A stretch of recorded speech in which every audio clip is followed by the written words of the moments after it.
Yeah, it's working now. Hello there, and welcome to session 49 of Fathoms Below. I am, of course, your DM of Doom, Son of Asgard, or World Tree Quests here on Twitch, TikTok, and YouTube.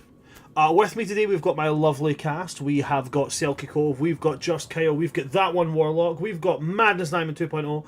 Not Madness Diamond 2.0, it's Madness Diamond. It's been Madness Diamond for weeks now. Why am I adding in 2.0? And we've also got Lawless Aries cosplays. It's been a while since I've seen all the beautiful faces here, so I'm going to take a little moment to say, hello guys, I missed you all. Welcome back. I love your faces. Mwah. Do I have any housekeeping? Yes, I do have housekeeping. I have spoken with my party, and they have agreed. Not this party, to be clear. My party that I'm about to address in a moment. I have spoken with my party, and they have agreed that on Saturday at 5 p.m. CST, we are going to live stream the introduction and character creation for our Dragon Age campaign. So you're going to get to see the characters getting made from the beginning, plus a little bit of descriptions, and Selkie has become an automaton. You were doing like there was a little bit of a "it's a small world after all" going on over there for a minute.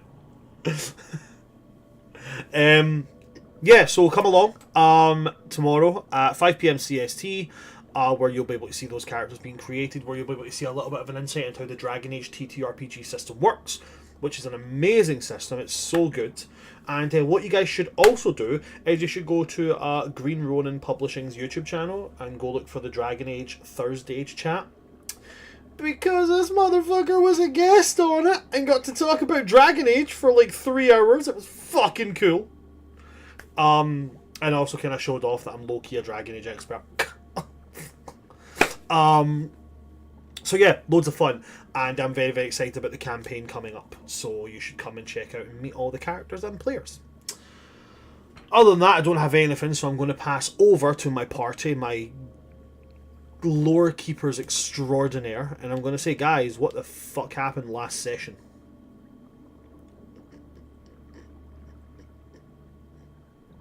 Wow, thanks for the victory confidence of non-issue. You who've moved, continue doing your work. It's the thing that I could see all their hands go to their faces waiting for the what the fuck happened last session, and you were the one sitting like this the entire time, and they all just went boop, and you just sat and watched. Mm-hmm. It's like, someone would be surely gallant like the party. Nah, never mind. No, fuck you. Correct. What did you think, we were friends or some shit like that? No. So Kyle, you lost the nose touch, so what happened last session? The party started to fully explore into Cephalophor after getting the announcement at the end of last session. We briefly discussed that as a group, to the best of our abilities, trying not to be ascertained or spotted, which, given how the session ended, is going to be variably successful or not, depending on your opinion. We decided to go further and further in following Echo on blood scent trails until they became towards a split. And when it became a split, there was a 2 scent paths, one that we recognized, one that we did not. So we followed the one that we knew, and that has given us the 2 scent trails that we believe to be both Moradin and... Why am I blanking on their name? I just call them L because they cannot take a W this game. Malith. Yes. Malith is forever taking L's, and its own shadow does more damage than it's chef's kiss writing. So we go and try and find them, and we get into the lower districts, which seems to have... Cephalophor's got a weird vibe of supremacy, is what we're starting to pick up. A real homeland-looking guy leading it. Luce gives us a show of orders, shall we call it? Very much trying to play on a persona, has us split off and do her own thing, in which the Echo still stays fully enrooted in quote-unquote work mode. Ariel decides to do a bit of investigations down an alleyway, and Reaver decides to basically teach Marisol how to quote-unquote have fun like a captain should, and takes him to a bar. I have a quesadilla and I caused carnage. And I'm so proud of you. And now we're all going Uh, to die. nah, we're just gonna get arrested. But that was all part of the plan.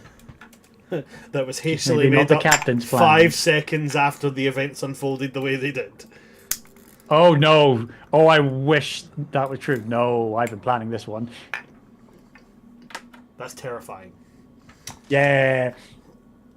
So, chaos was caused inside this pub. Exactly what way was chaos caused? Uh, I gave Groan to Marisol, and Marisol just decided, you know what, Groan, have fun. Groan's decision of fun was a lightning breath, killing 15 people, you informed us at the start of pre-session. Yes, because the level of damage done, they were all commoners, so they only have 10 hit points. Mm-hmm. It was fairly devastating. Quite horrific, actually. um, Sorrows, sorrows, prayers. sorrows, prayers, sorrows. Yes, so Homelander got to meet Luce as well, and actually has talked to them. Luce has decided to go double down on the persona of I do not like the crew that I work with, and they've started to bond and have this almost beneficial mutual alliance, is a way it could be perceived. In reality, Luce just wants to find out information about the execution, which they have now been invited to, and they've taken a real interest in Echo, but they don't believe it's Echo. They just think it's something like Echo. But it's very clear, like, Echo's doctor machinations, that cult, have got a foothold here, at least some part of work. Well, from what you you fought him actively, so the Doctor is a Cephalophor. So. Mm-hmm. Gee, I wonder who the bad guys in this world are. That's not true. They're just assholes. But yeah, we did end with the guards being called for after Groan and killed a bunch of people. So I'm not going to roll initiative for Groan, Marisol, and Reaver yet. I do want to go to the other two groups first. I want to start with Ariel, because Ariel's currently on their own. Everybody can hear this event going on, and I want to know what Ariel's going to do here, okay? So, Ariel, you'd went off with your own, when everybody kind of split off to do their own little investigations, you had went to do an investigation of your own. From where you were heading deeper into the heart of the city of Cephalophor. With what you can hear now happening, and very much see, because lightning is very bright, you can see it shining from the doorway and such. You can hear the screams, you can hear the sound of lightning breaking and reverberating through the water.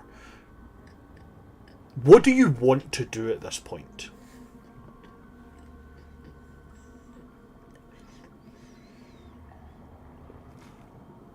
I think at this point it's just going to be that. And then walking over to see just what in Aquas's name is happening. Okay, so you're making your way over to the tavern where Reaver is by the point that you've decided to make your way over there, Reaver will have just entered. Okay, so as you're making your way over, you can see coming in. You can see from the kind of center of the city, beveling out from the bottom and then coming up. Because remember, Cephalophor is built upside down, built going down instead of up. So they're coming from kind of one of these lower hanging bulbous buildings. You can see Cephalophors, two apiece, holding on to these large, multi-eyed, squid-like creatures.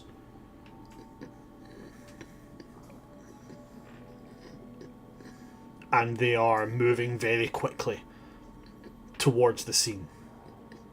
You can count at this current moment 5 of these large moving creatures, so that's about 10 what you would maybe make an assumption of being guards.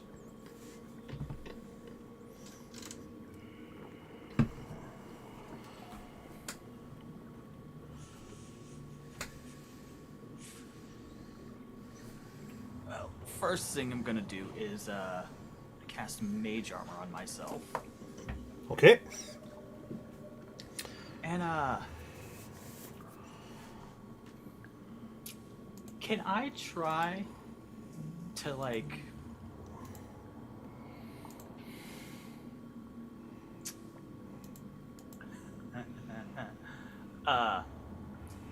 in the very last squid in this procession, Uh-huh. so there's 2 guards on the back. 2 guards holding on to each of these squid-like creatures, yes. How beefy, per se, do these guards look? Like, how armored are they? So the guards look like they're wearing... the guards look like they're wearing fairly decent armour. They definitely look like they're wearing a uniform. It is in this kind of, like... It's in this deep, kind of bolt gun grey metal. But it has this sheen where when the light from the bioluminescence around the city reflects off it, it glints red. And they carry standard weapons that you would expect from like city guards. So some of them are carrying spears, or in this case tridents. Some of them are carrying some kind of club and shield. And some of them, along with the tridents, also have large nets at their hips. So it's a kind of a mix of weaponry here.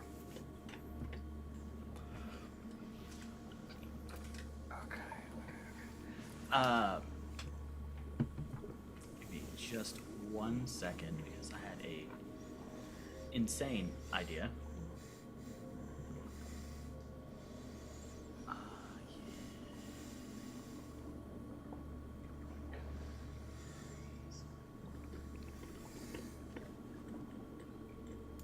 Okay. Can I try and like catch up to the very last squid? You can certainly try. What's your movement speed? My movement speed, I believe, is 30. So at a dash 60. Yes. Let me see here. Like, and if I have to time it, I'll try and time it to where I can like intercept them. Okay. Let me just...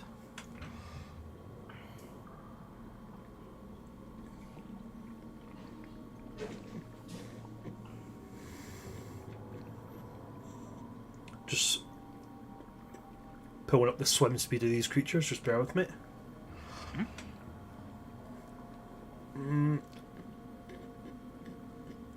Okay.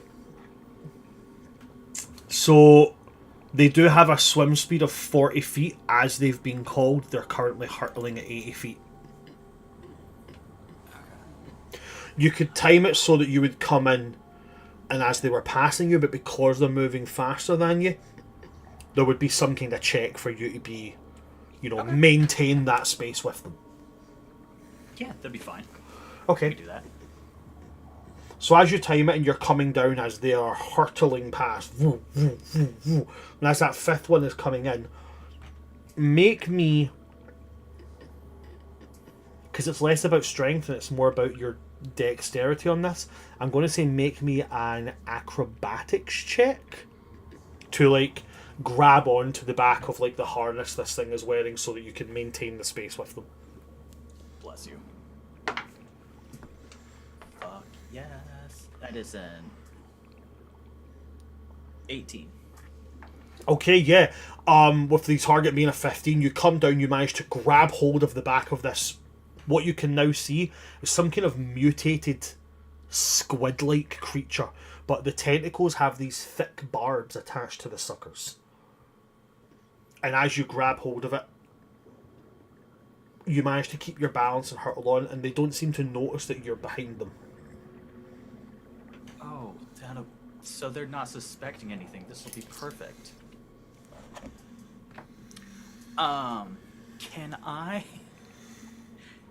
Can I cast Shape Water and override the flow and the current in front of the guards in the opposite direction to try and shove them off?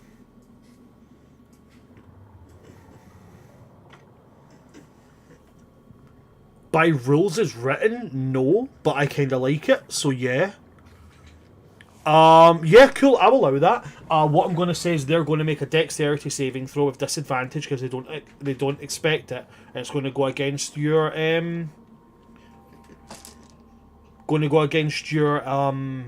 spell save. Okay.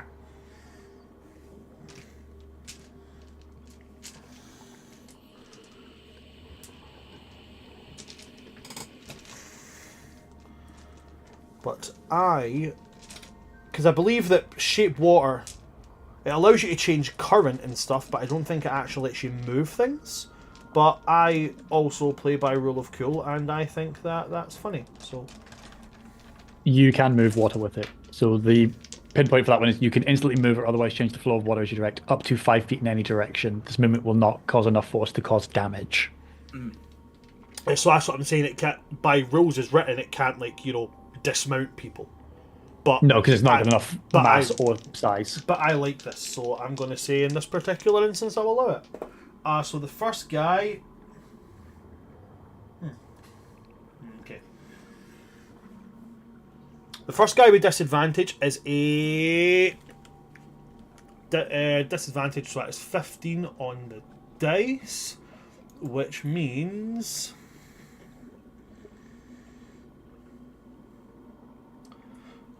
Nope, that's the wrong one. That is. Where's the right one? Oh, I've went to. There we go.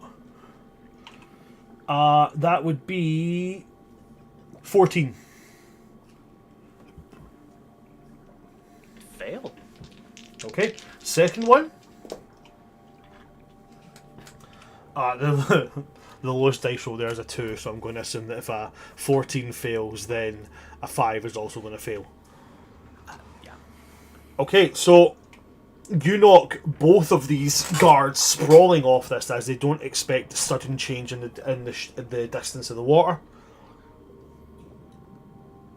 And as they're pushed off, this large tentacled creature is going to come to a slow halt, and its 7 weird and twisted and different sized eyes turn and look at you.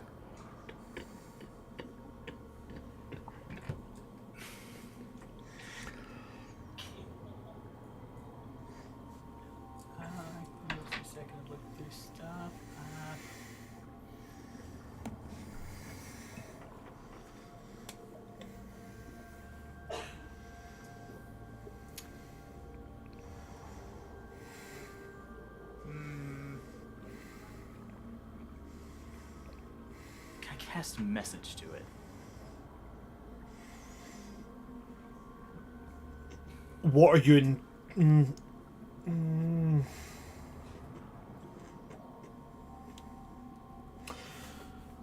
What are you intending to say to the creature? Can't really say anything because I can't speak, but I'm just trying to relay like an emotion of not really acceptance, just like calm. Trying to like convey is like, I mean you no harm. Okay, so you cast the message, and you feel the message hits the recipient where it's supposed to go, but the creature doesn't seem like it is in an intelligent state enough to understand what you're saying. As it doesn't react to it at all. However, the moment the feel of some kind of psychic presence in its mind happens, you watch as the pupils on the eyes all kind of shudder and then slick. They just become really thin, narrow. At which point we would be going into an initiative roll there because the creature's going to attack. However, I'm not going to get you to roll initiative yet because I'm going to go now to, thank you very much for all that, Ariel, thank you. I'm now going to go to Luce and Echo, who are still over with the big red guy. Now at this point he had kind of been moving away from the conversation as all this went off, and you see him kind of turn around and look at the tavern, and you see him kind of like watching as, you know, the guards start coming from the tower and they start moving their way up, and then you guys would see Ariel move in on that last one and disrupt its movement, so only 4 of these squid-like creatures make it to the destination, with them carrying 8 guards in total. And you see this Lord of Justice, as his title is, look up to where Ariel is and then just go, "You will have to excuse me, my dear. It would seem that something is in need of judgment." And he's going to once again draw that large canabo, that maul with these multiple rivets on it, and start to just very casually make his way up towards where Ariel is. And that very cephalopod, slow, lackadaisical way of almost serpentining through the water. Anything you guys would like to do?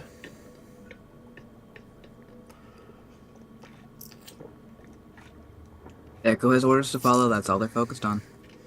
Yeah, I'm gonna just say that Luce's attention was not split towards whatever was going on with the weird squids, the squid caravan brigade. Is more towards what is going on in that tavern. 'Cause she told everyone to stay in her eye line. The only one in her eye line is currently Echo. And Reaver. Technically, Ariel was also in the island until he dipped into an alleyway. Yeah. Yeah. Marisol, god damn it, stay in people's eyelines. So I think No, this is I have earned the right to be like this. you have, in fact. You do get the girlfriend pass. I think it's just kind of because Celia's with me currently because he's codependent. Correct? Yes, Celia is currently incredibly codependent. Okay, just double checking. Luce is going to just look at the cacophony of bullshit going on and make a choice in this moment, and it's just going to be telling Echo, follow Celia's commands. And then it's going to be looking at Celia and just saying, you stay in contact with Echo. You complete what we are trying to do. Okay. Do not get eaten. I will be disappointed. And then is going to basically go straight to where Reaver is. Okay, so heading also into that tavern, because we ended with Reaver making his way inside. Yes. Okie dokie. Echo. Anything you would like to do in this moment? Echo's 10 feet from Celia, just facing him silently. Like, not quite silently, there's like little growls in the back of their throat, but that's always kind of been there. But just facing him. Celia is going to look at you, Echo. Look at Luce. Look at Echo. And then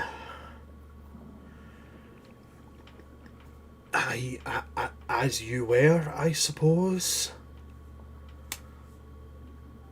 There's a snort that kind of happens, and Echo turns around and keeps following the trail.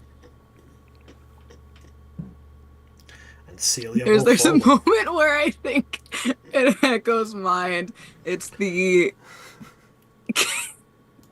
It's the attack dog that's a veteran attack dog, but the trainer that's new. And it's just like, okay, cool, we'll do most of the work. Got it! And they're going on. Oh, mad lad. There's a fucking plan behind this. Celia can't do a whole lot in combat. Let's get him as far away from combat as I can. Let's let Echo also handle Echo's job, because let's not get Echo arrested. Let's Echo not would get get arrested. Echo arrested. I don't think Echo would get arrested, but I think that outcome is worse. Yeah. I had a plan for getting 4 people out of prison. I'm trying to lessen that number. No, there are more people coming to prison with me. Way more. Sending so many. Shit. So many people going to prison. You go to prison. You go to prison. You all go to prison. Oh, See boy. what happens when you make a plan without telling anybody about this plan? I Make got the told to plan. go away. And you told me to go have fun and the way I did, and I was like, alright, well, it's useful. Okay, so in We were that, still technically following the plan. I like to think Marisol had an inkling of what the idea of the plan was. Certainly didn't see it going this way, but she's committed at this point. I love you Yeah, guys. we're a little bit overkill, but you know, we're still on course for plan. Make the plan. Try to follow the plan. Throw away the plan. Nuke a bar. I'm already on plan 2, don't worry. There's 4 currently. and so now, That's correct. excluding Celia and Echo, I'm going to need y'all to roll initiative. As they avoid the combat, apparently. But at the end of each round, we are going to deviate away to Celia and Echo to continue to keep that looping, okay? So give me a minute, guys, because There I've is- got to roll for several things here. There's one thing I'd ask you, because obviously, one thing that wasn't clear, I think that's changing, is I was outside, because I didn't go into the bar with the knuckle correct. I was originally going to be fighting the guards. Oh, right, Keeping- I thought you were going inside, because we'd ended with you No. popping your knuckles, then making your way Yeah, towards because I it. could see the guards. No, because I see the guards coming. Understood. I'm like, So in that case, this is how I was planning to get arrested. However, given with your information, I have a question. Can I see Luce coming towards me? yeah, if you're walking towards the entrance and then just standing there, when you turn round, you can see all of this that's going on. You can see Ariel slowing down 2 guards. You can see Luce making their way towards you, and Echo and Celia moving off deeper into the city. You can also Okay. see the big bad motherfucker casually swimming his way up towards Ariel. So the knuckle cracks very quickly can just go. Seeing the plan change real quick. And telepathically, I'm going to tell Groan, leave. Hide, follow, and then I'm going to have to see if Luce comes this way, go, follow Celia. We can talk through something. Does that say Because cunt? originally I was going to have to say, Yeah. nice. And with the time that I traveled with Luce before we done this, is there any way to basically say don't know me or like basically like separate? Like the illusion of like if I did like a pose or something like that, oh, don't pretend to know me, like even fight me if needed. Basically, I'm trying to get in trouble, don't come with. So I think between the you easy- and Luce, are you asking? Yes, because obviously we've done work with the Deep Tide and I'm Wreckborn, so like Wreckborn have that reputation. I would say if you've done work with a deep tide, you may not be fluent in Thieves' Cant, but you know enough of it that you can give signals that you guys understand. And one of them is probably, I mean, one that you probably have if you're ever doing heists and shit is, you don't know me. Okay. So yeah, Then- I'll allow that. Yeah, it'll be that. It's like, hey, I'm trying to do this. You can come with, but I'm trying to do this, is the hint of. Okay, and then just to clarify on the final standing of this, because if you guys are outside, Marisol, at that point you're going to see Groan turn and dart off out the tavern, hurtling away, following the scent of Celia. do you stay inside the tavern, or are you going outside as well? I guess I'm going outside. I gotta fight some people. Okay. I've done enough to the people inside this bar. So then in that case, we're just doing a standard initiative. Okay, so just let me get my rolls done, and then I'll be able to let you all go ahead with yours. Okay. Oh, that's painful. So I got that.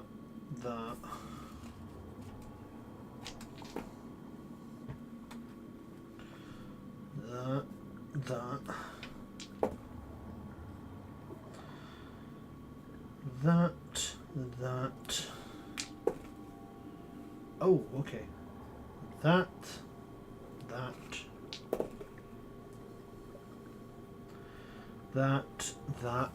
Quickly jump over to other sheet.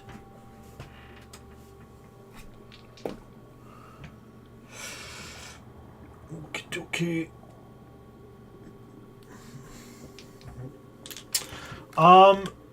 Okay, so did anybody get above 25?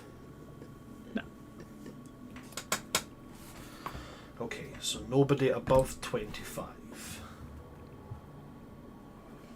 1 sec, sorry, I've got a roll.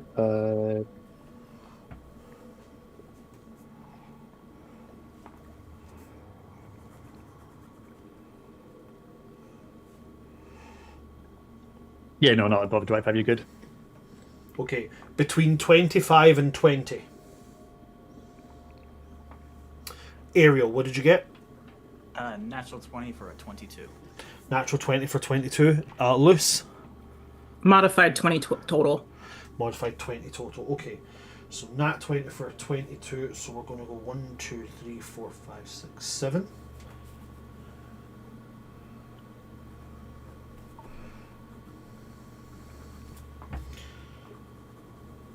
What is your modifier for your dexterity, for your initiative list?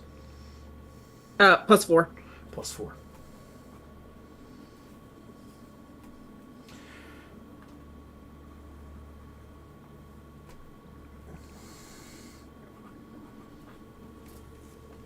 Okie dokie. Between 20 and 15. Okay, bear with me a moment.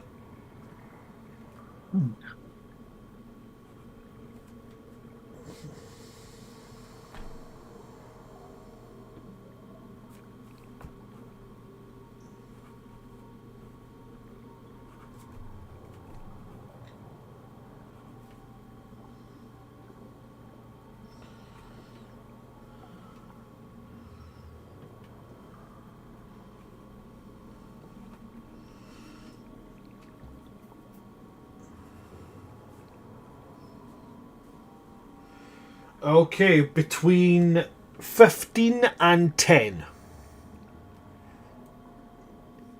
Reaver, what did you get? 13. 13, what's your initiative modifier? +3. +3, okay, so I'm going to need you to roll a d20. And tell me what you get. Nat 20. Okay, so Sag. you're going first on that one, so...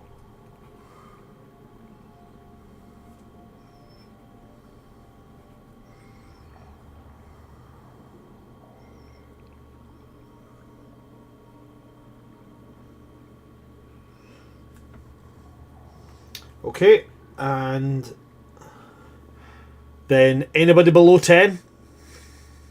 What did you get, Marisol? I got an 8 What's your initiative modifier? +3.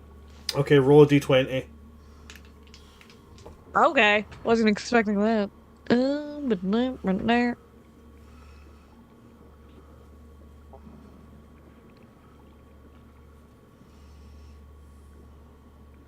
14. 14. Okay, so...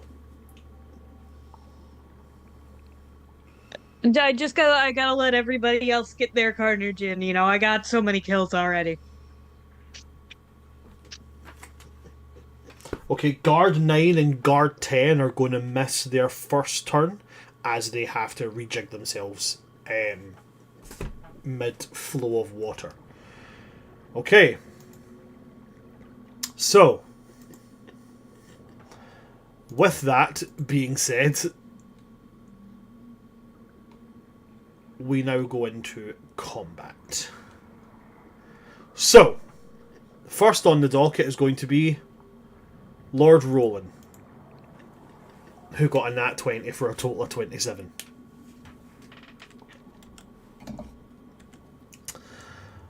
So he is going to again move his full movement speed.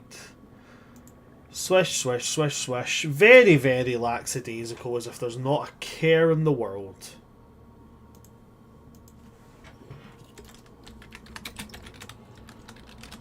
And as he gets closer, he's going to speak.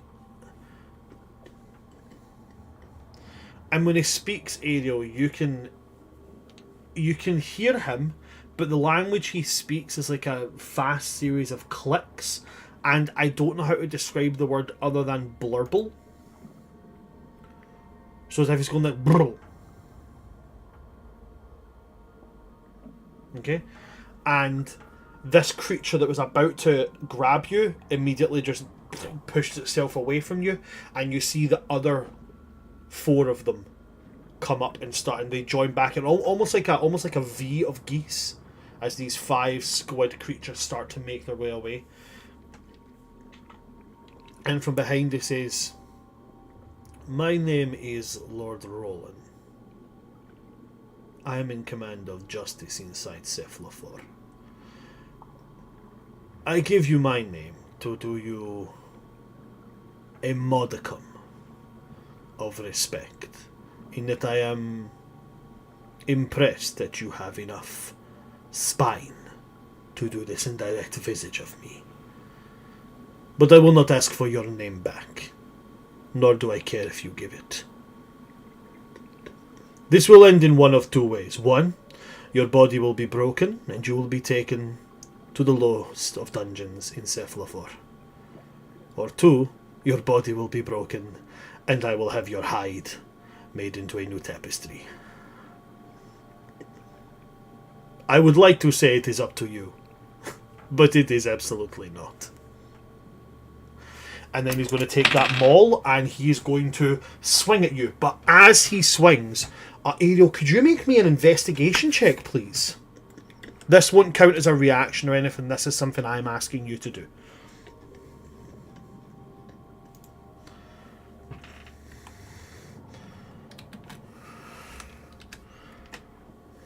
$17. 17. Okay, with a 17, as he reels back this mace and he turns to swing it at you, the gauntlets that he's wearing, you see them crackle. Not like Reaver's sword or the belt that the silverfish was wearing. When they crackle, it's more of like it's more primal. It's not like elemental, like lightning, and it's definitely not arcane. It is something deeper. As they crackle, and he swings with this. I'm going to roll his attack roll against you. So the first attack roll is going to be... that is a 15 to hit. Doesn't hit. Fantastic. The second one is a 21. I'm going to use my very last first level spell slot to give him silvery barbs. Roll again. And that would be on the second attack roll that he rolls again.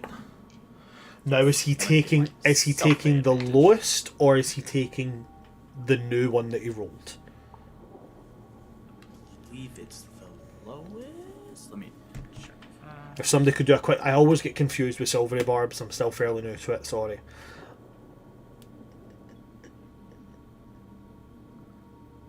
You're muted, Kyle. I can't hear what you're saying. Reroll and use the lowest roll.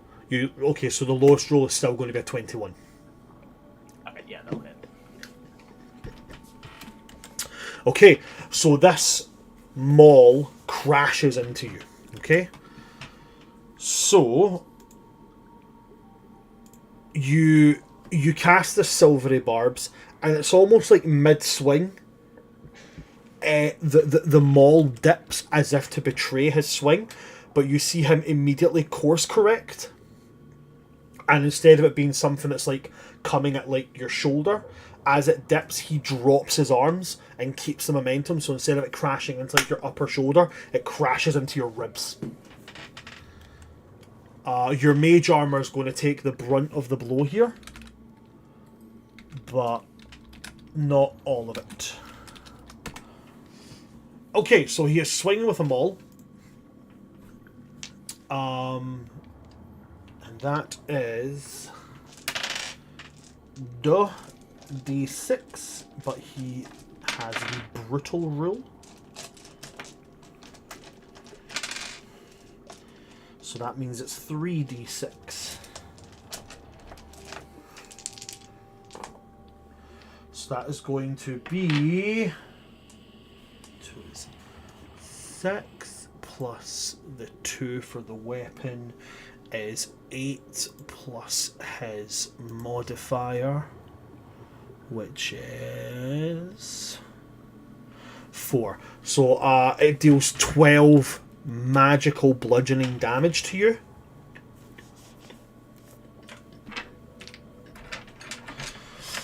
And as it strikes into you, with you avoiding the first blow, he's going to kind of take it back. And with it hitting you, this is absolutely a heavy weapon. Like, with the investigation check you made, I'll also give you this, that you can tell very much that was a glancing blow. I rolled very low on the damage there. And he kind of swings it round with one hand and goes, "You are fast. Perhaps this will not be as unentertaining as I thought." And that is his turn. He's going to choose to do nothing else. At which point it's going to go to guard number 7. Guard number 7 is one of the ones who was not slowed down. He's at the back of the pack, and he does have only a trident. But as he moves into place, Reaver, he's going to use it against you as he lifts the trident, and the two-sided prongs of the trident, not the middle one, the two prongs at the side, they're going to come together, as he's going to use a bonus action to switch this weapon into its ranged mode, and then he's going to fire. And he's going to fire 2 bolts at you.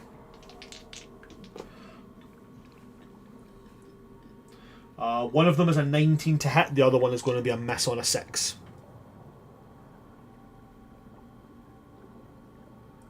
You're muted, buddy. You're muted again, bud. Getting used to the new system. Yeah, 19 hits. 19 does hit. Okay. Surprised they're using lethal damage. Okay. I mean, I'm not, but you know. You're going to take 11 Yep. as lightning damage as it hits you. And I do need you to make a Constitution saving throw. Okay. 15. 15, you are going to save on that, so no other effects, you just take the lightning damage. From your experience of above land, this is essentially a very, very large and very, very painful stun gun. Okay. Can I use performance to make it look like it does more than it should? You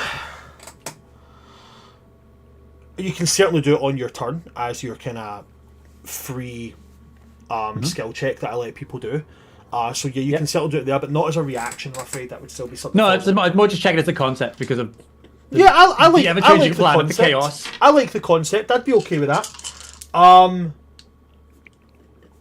So that's his turn. He's used his action. He can't do anything else. So I'm going to go now to Ariel.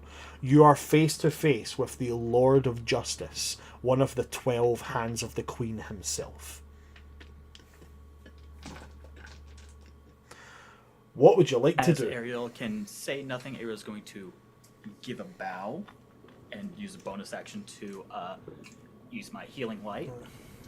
And I'm going to heal. Love. 14, 20 points of healing. Is that a spell or a magical effect? A magical effect. It's a warlock thing. Okay, does that say magical effect?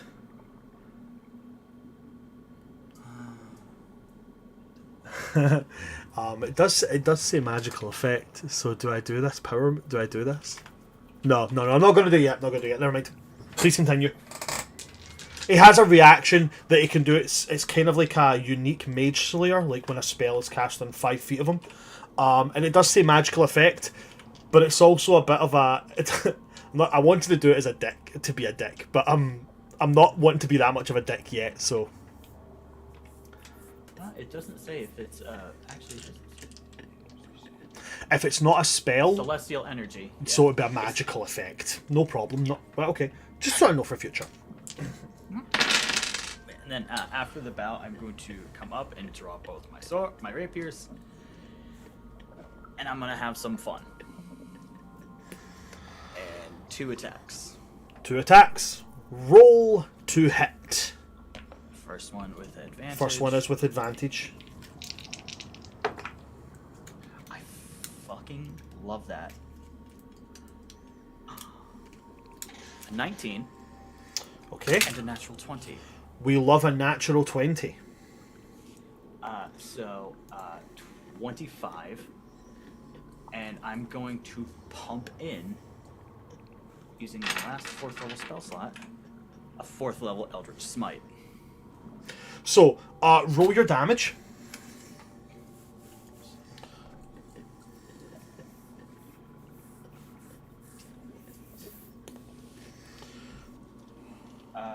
Kyle, help me here on smites. Mm-hmm. So 4th level, would that be an extra 4? 5d8. 5d8 unless it is a fiend or undead, which means you'd have 1d extra. However, the max is 5, so you could lower level it in theory. He's neither of those things, so it's 5d8. No worries. I also can't because I only have 1st and 4th level spell slots. Yeah, no, it's more just giving you the rolling on smites, just as a concept, like in case obviously because the audience watching. We're not going to the fucky wucky 2024 rules. Not until everything has been upgraded to the fucky wucky 2024 rules. Correct. Sword. So 5 points of piercing damage. And then that's 20.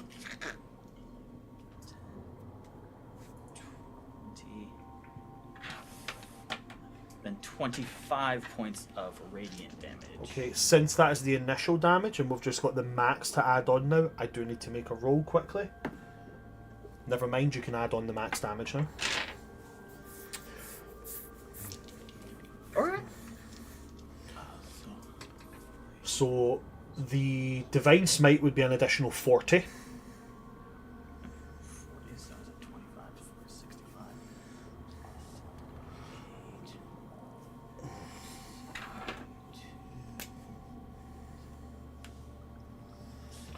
So 75 points of damage. Can you split up the damage types for me just so I'm aware? Yes. So 60 points radiant, 15 points piercing. 60 points radiant, 15 points piercing. Yes. Okay.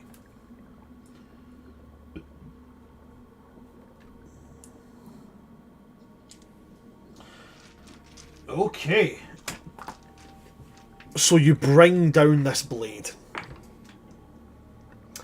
And as it crashes down onto him, the blade bites into him, and it kind of and then as the eldritch energy explodes out, and it kind of sends him reeling a little bit, and you see his again the gauntlets that he's wearing, they pulse and crackle with that primal energy, but he definitely seems to have really felt that hit that you've levied at him. I believe you have a second attack. Yes, which is 16 to hit. Not great. 16 does not hit. So after the first one, when you go for the second one, he reaches up with one of these gauntlets and blocks the blade with the gauntlet and shoves it away. There's just that little smug grin that...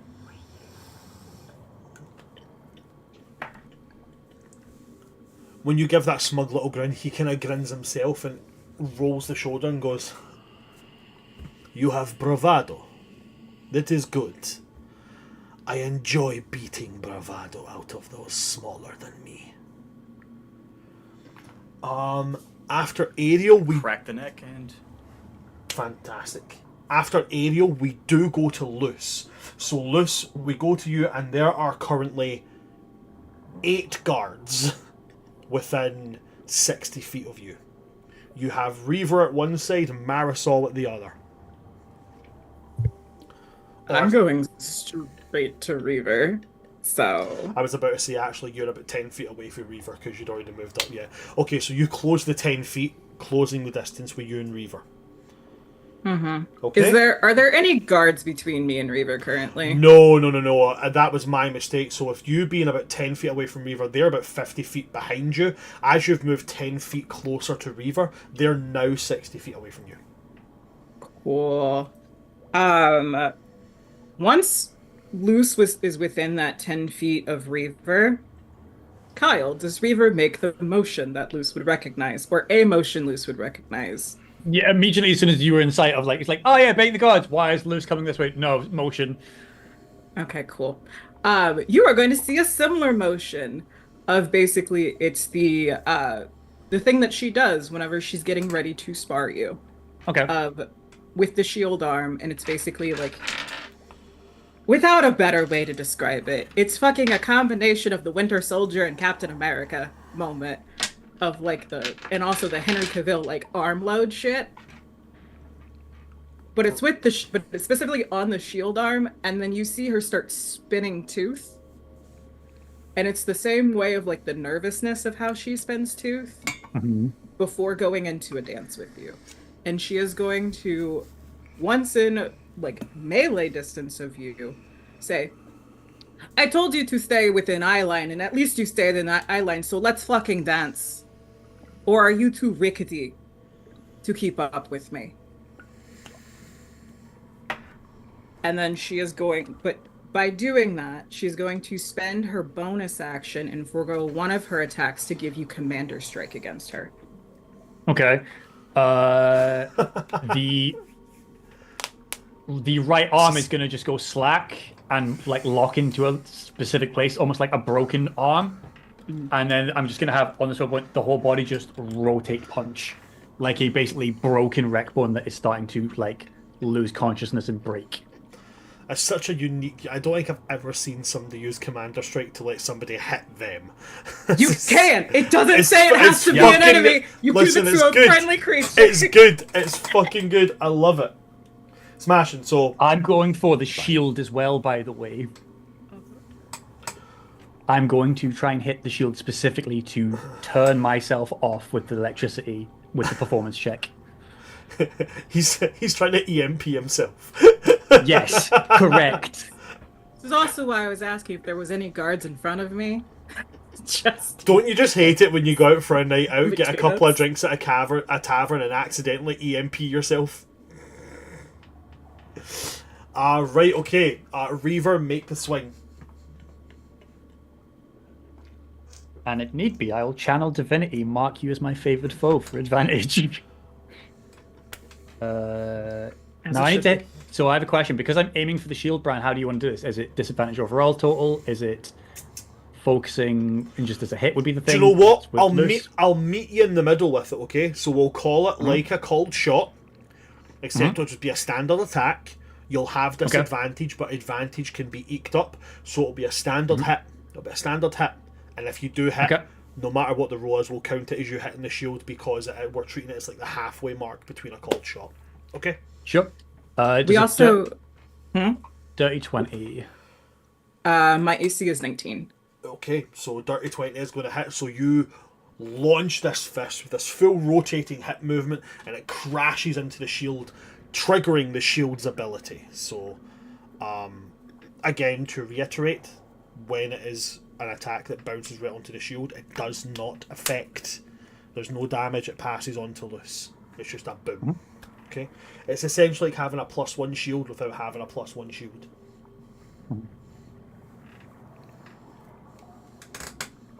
So you make your damage roll. You make your damage roll into thunder damage.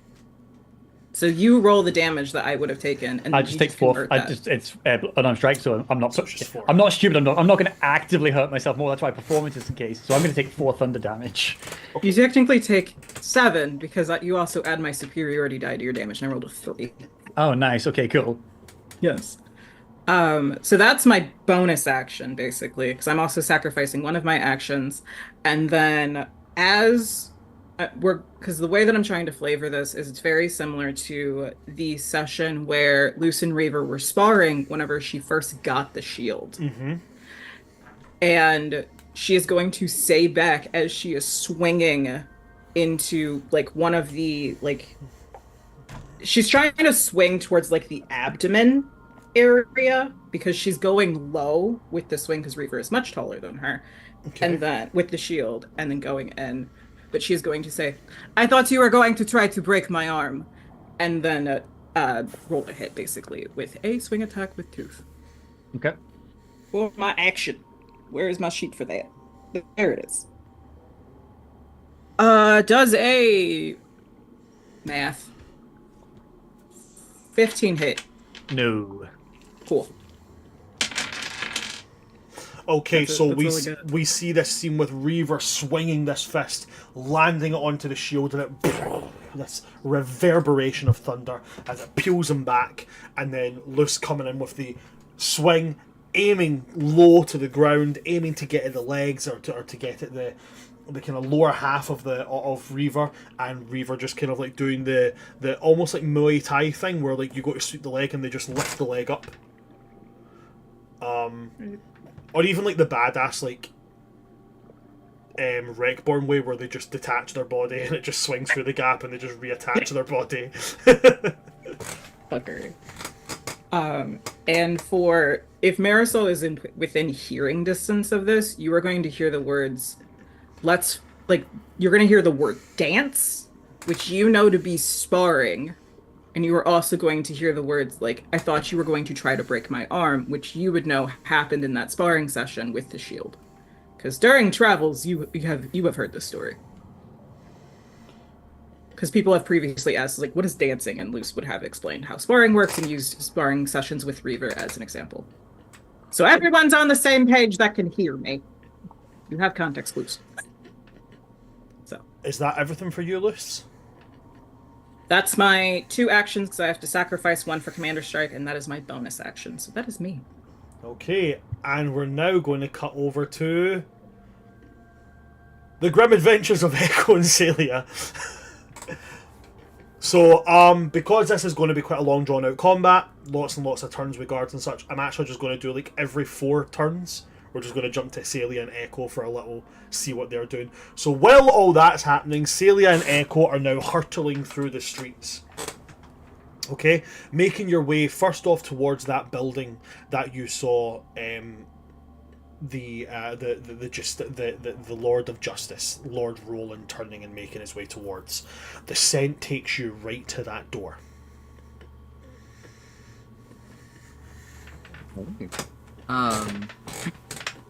First question. Actually...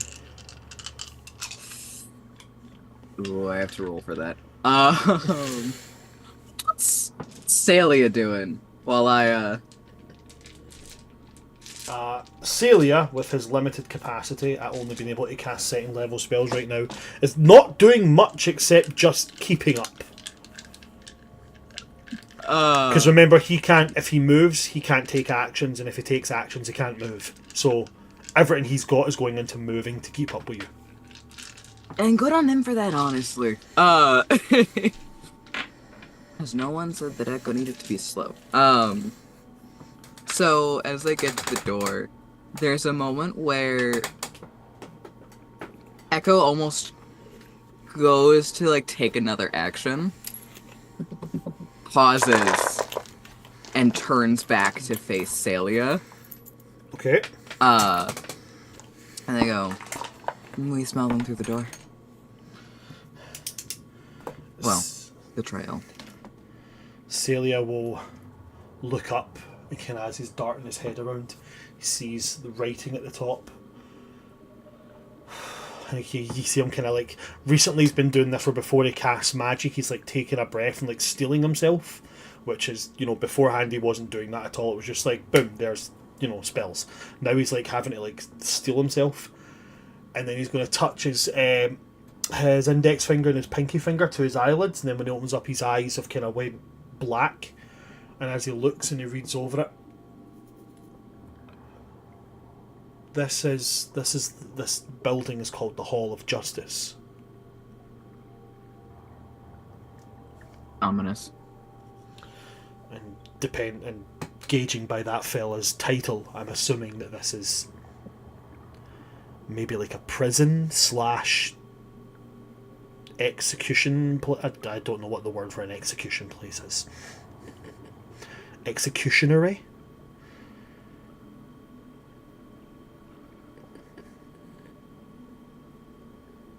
Okay. So, what would you like to do? Sorry, that's Feather. That's not the DM going, what would you like to do? That's Feather going, what do you want to do? I was gonna give Feather this fucking look. Just a full-on... Huh? And there's this moment of Echo going, we don't decide that. You do.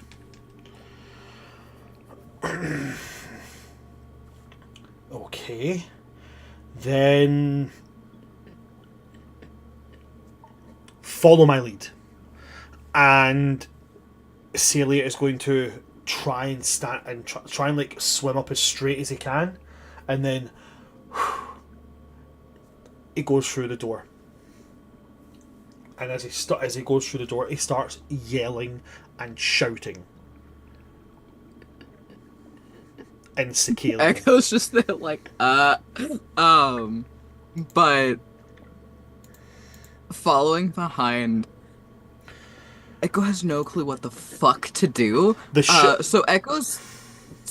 Go ahead. So what Echo is doing is Echo is following behind, looking the normal level of agitated and still just snapping at anyone who actually gets close to them, and waiting for something they can actually do. So when he's yelling and shouting in Cicalian, he's yelling and shouting in ways of like, you know, like, insolent creature, why can't you just do what you're told? We were promised that you were fixed. As if you're like an obedient one. And he's also going to use prestidigitation to make little glyphs appear around his hand, like rotating little glyphs, and the same kind of glyphs rotate around your neck.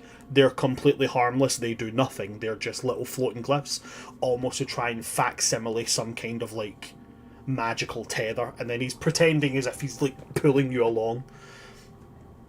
And then he's going to go up to the nearest Cicalian and be like, listen, chap, there's a situation outside, and Lord Roland, we were supposed to be settling something, and you will... I'm gonna bite him. You reach out and you bite... I'm not even going to make you roll for it. The motherfucker can't move. You reach out and you bite and you try, and he's like, ah! And he's going to reach down with his hand and grab you. And he's going to grab, like, as if he was grabbing something by the scruff of the neck. There is no strength in his grip at all. It is all show. And he's going to, again, prestidigitation as if to make the effect of inflict wounds. So, like, black veins down his arm, pulse of magic, that kind of thing. Absolutely nothing about it. And then try to give, like, a slight tug as if to say, okay, so to play into it, you're now going to have to, you know, let go. Echo, I do not let go. Echo is currently only really fighting against their nature. Like, they are doing their best to go along with this act, but the whole thing is only so much of an act for them, which is the whole reason why it worked in the first place. So now they're like, okay, is your thing but- is your thing bonded with Reaver? Your sensory thing. Is the heart still with Reaver and bonded to Reaver? Yes. That's what I was trying to get to. Like, so he can still taste what you taste. Oh yeah. Okay, Yeah. Reaver, you just get this really nasty taste of like. What could Grown see?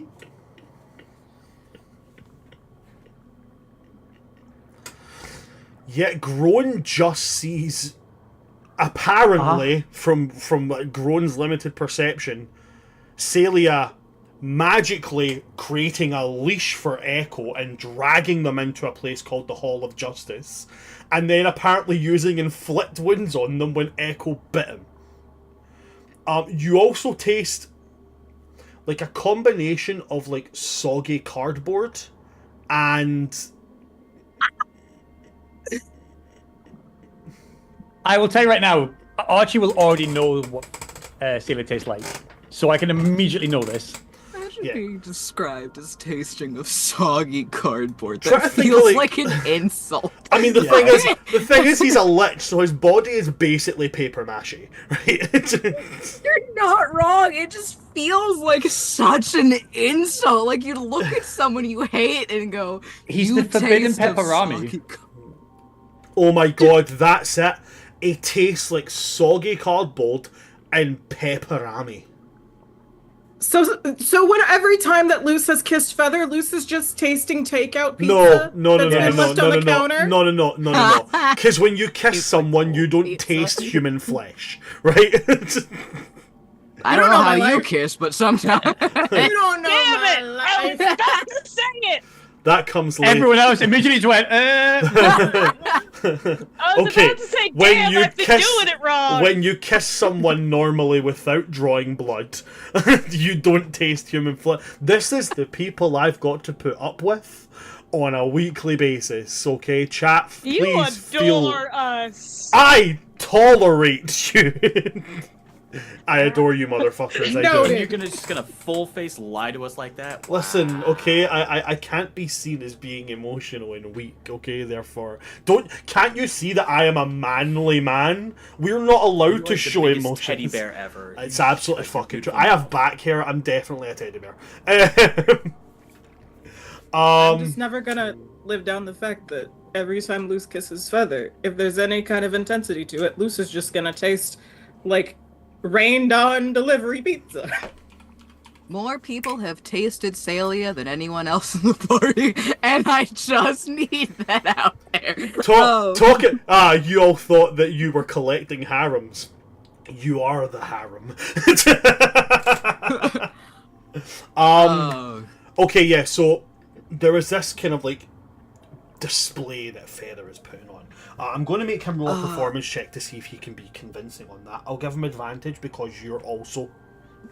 Give me a second to see how that goes on Echo's side. Okay. Because Echo is actively... Work mode is not a... It's not easy Oh, to no. flip in and out of.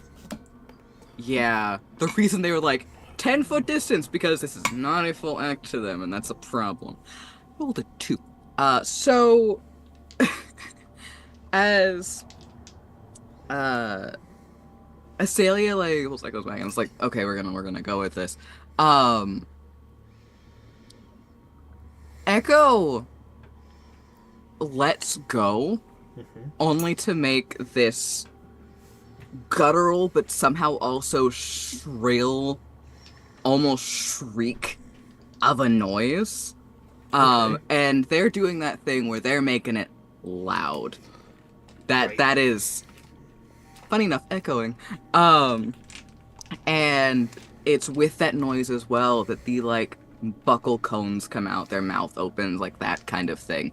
They're able to lean enough into the show, but it's also because they feel slightly actually personally slighted.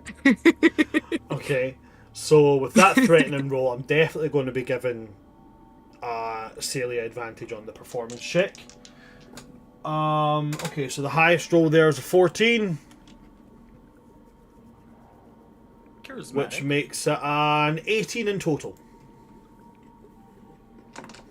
He doesn't have proficiency, but he does have a +4 in charisma. Okay, so... Yeah, it's because he tastes like pepperoni. Oh no, you guys think we're saying pepperoni. No, pepperami. Pepperami. I don't think they have it there. It's like if pepperoni was really, really skinny and then made into... If you made it like into jerky, basically. Oh, do you know what it is? You know those meat stick things you guys have, Slim Jims?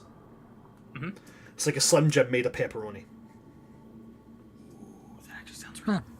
I can't believe my boyfriend tastes like a snack I got at a gas station in the rain. My It's boyfriend because he tastes, looks like he got him out of the snack garden in a garage Yeah. that was dead. Yeah, my boyfriend tastes like I have nothing in my fridge. I have to order something. I don't have enough money to add toppings to my pizza. It is currently raining, so I'm putting a Slim Jim on my pizza. That's what my boyfriend tastes like. But Slim Jim pizza. he does love you both very much. It's like the boyfriend. It's like the partner with the bad habit, and you're just like, I don't like this habit, but I also love them a bit, so I can deal with this bad habit. Like, you know, like the people that talk through movies, and you're just like, shut up, shut up, stop talking. Not the first time around. Wait to have the conversation second or third time in. Yes.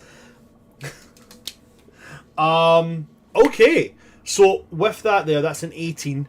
So a bunch of them are going to be like, you said that Lord Roland, and he's going to like, yes, Lord Roland has told us to, would you stop? You're all going to have to evacuate right now. Have you seen one of these things in action? And right at that moment, the buckle corners are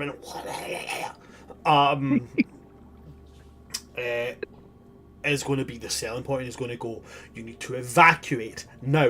Where are your cells? This needs to go in one. And they just gesture to a door, and Celia is going to look and go, thank you, and then he's going to look to you, Echo, with the eyes of like, come I can't on, you. See. Fuck, you're blind. Shit. Well Okay. done, you fell for the tough move. They're good. They're not that good. Then in that case, he's going to just, instead of just pulling his arm, he's going to put his arm like this, and then pull his hand like that, as if like a come here, and then jerk his arm as if he's forming the fist. And as if like, come here, and start trying to fake pull you towards the cells. They'll go with it, but it's kind of a slight back and forth, because as they're getting pulled forward, they're also kind of going to bite him, but just barely not. Like some teeth scrape on occasion. It Okay. gets a little too close for comfort. Okay. Okay. He'll get through at the door and then shut it, and then he's going to immediately 10 feet of distance away from you, and kind of like wait to see if you're going to attack him again. They just float there. Before just going like, well, that was entertaining. Awesome. And then he's going to turn, and he's going to put his hands onto the door you've just came through, and he's going to cast Arcane Lock.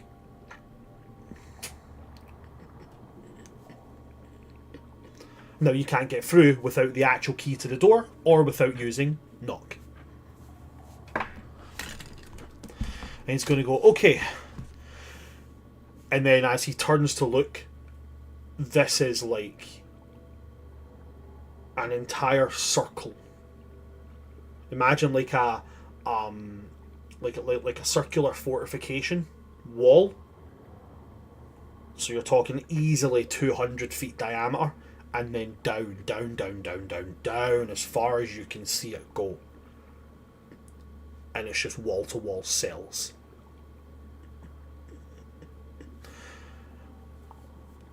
As he moves out, and he kind of looks up and down. As he looks up, you're able to He describes it to you, what you can see, and he describes it maybe about 100 feet above you. There is a platform which seems to be open, and it looks as if this is where everyone is kept, and this platform is potentially where the executions are held.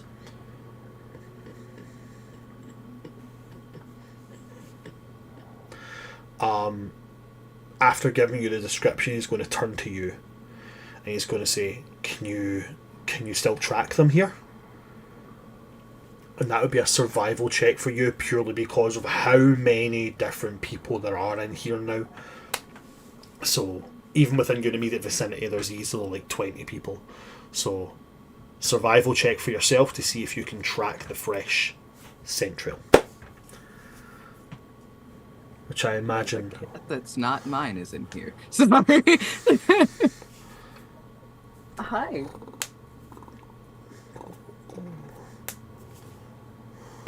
Okay. This cat does not belong to me, and it is here. Survival.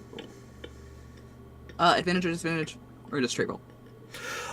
Generally, I would let you make it with advantage, but because of the number of people, I'm going to say straight roll.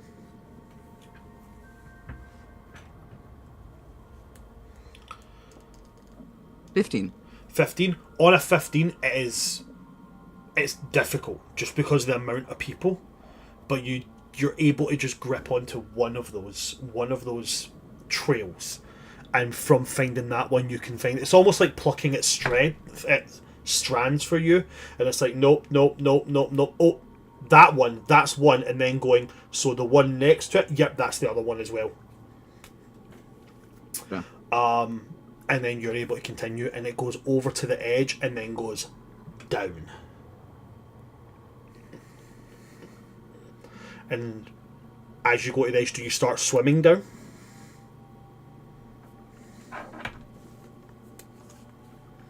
The first thing that Echo's gonna do before I start swimming down is they're gonna look over to Celia with this really big fuck off grin that's full of teeth, and they're gonna go, "We wonder if we can open all of them." And then they're gonna swim down. Okay. Swimming down. We're going to leave you and Celia there, and we're going to jump back to the combat. As we jump to it, I'm going to get these all out of the way right now. These are all guards in this next block. Okay, so, again, coming at you, Reaver, guard number 8 is again going to bonus action, twist this trident, and it forms into this ranged weapon, and he's going to fire 2 blasts at you. So both of those, I believe, are going to hit you. One of them is going to be a 21, the other one's going to be a dirty 20. Yeah, both hit. Both will hit. Okay. So that is going to be 2 con saves that I need from you. 23 and 7. Okay, so as the first one hits into you and you take 6 lightning damage, again, lightning courses through it and you shrug it off. As the second one hits you, dealing a total of 11 lightning damage. This one, you actually feel it jar and hit something in you. With that, with the failure of that, you are brought to your knees, meaning that you are prone. Okay. That works. Guards number 1, 2, and 3, who are much closer than the other ones, they're going to move their 30 feet in. They have their weapons drawn. They have like the little like kind of billy clubs. So with you being prone, they're going to make their attacks against you. Well, 2 of them are. One of them is going to move towards Marisol. So the 2 attacking you. First one with advantage is a 22. Second one with advantage is a dirty 20. Okay. Both those will hit. Not you, Marisol. Yeah. On Reaver just now. The second Oh, person. my bad. The second person coming to hit. First attack is going to be a 16. No. Second attack from the second assailant is going to be a dirty 20. Cool. Okay, so 3 attacks go through.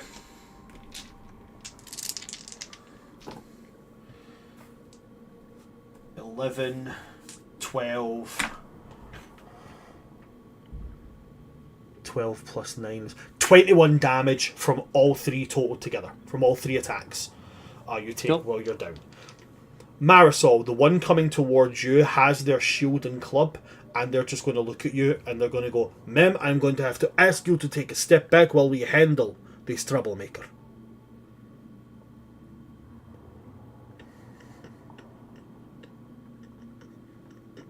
Even better, actually, for my plan. Cool, I'll take this. The way I'm looking at it is with their grasp of the situation, somebody shouted guard, and then everybody that was inside there that lived fled.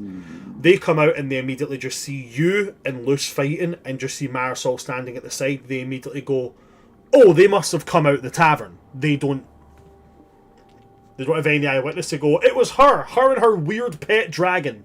So this is why so Marisol, this one's telling you to back off and let them handle it. How do you want to take that? Hi, Pumpkin. You say hi, Pumpkin, to the guard. The guard reacts quite favourably to this.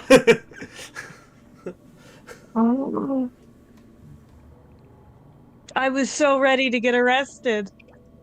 But if this is gonna make Reaver's plan easier... I mean, it doesn't. I just to do a different plan. That was like, cool, I then don't have to potentially get you killed doing this plan. Okay. I make both plans work. You want to come join me in prison? Come join me in prison. Oh. You see, part of me wants to stay with Luce because then at least someone will be with Luce.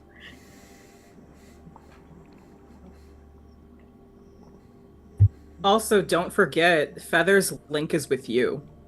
Feather's telepathic link is currently on you and not Luce. Yep. Because Luce had him swap it whenever we were in complete darkness.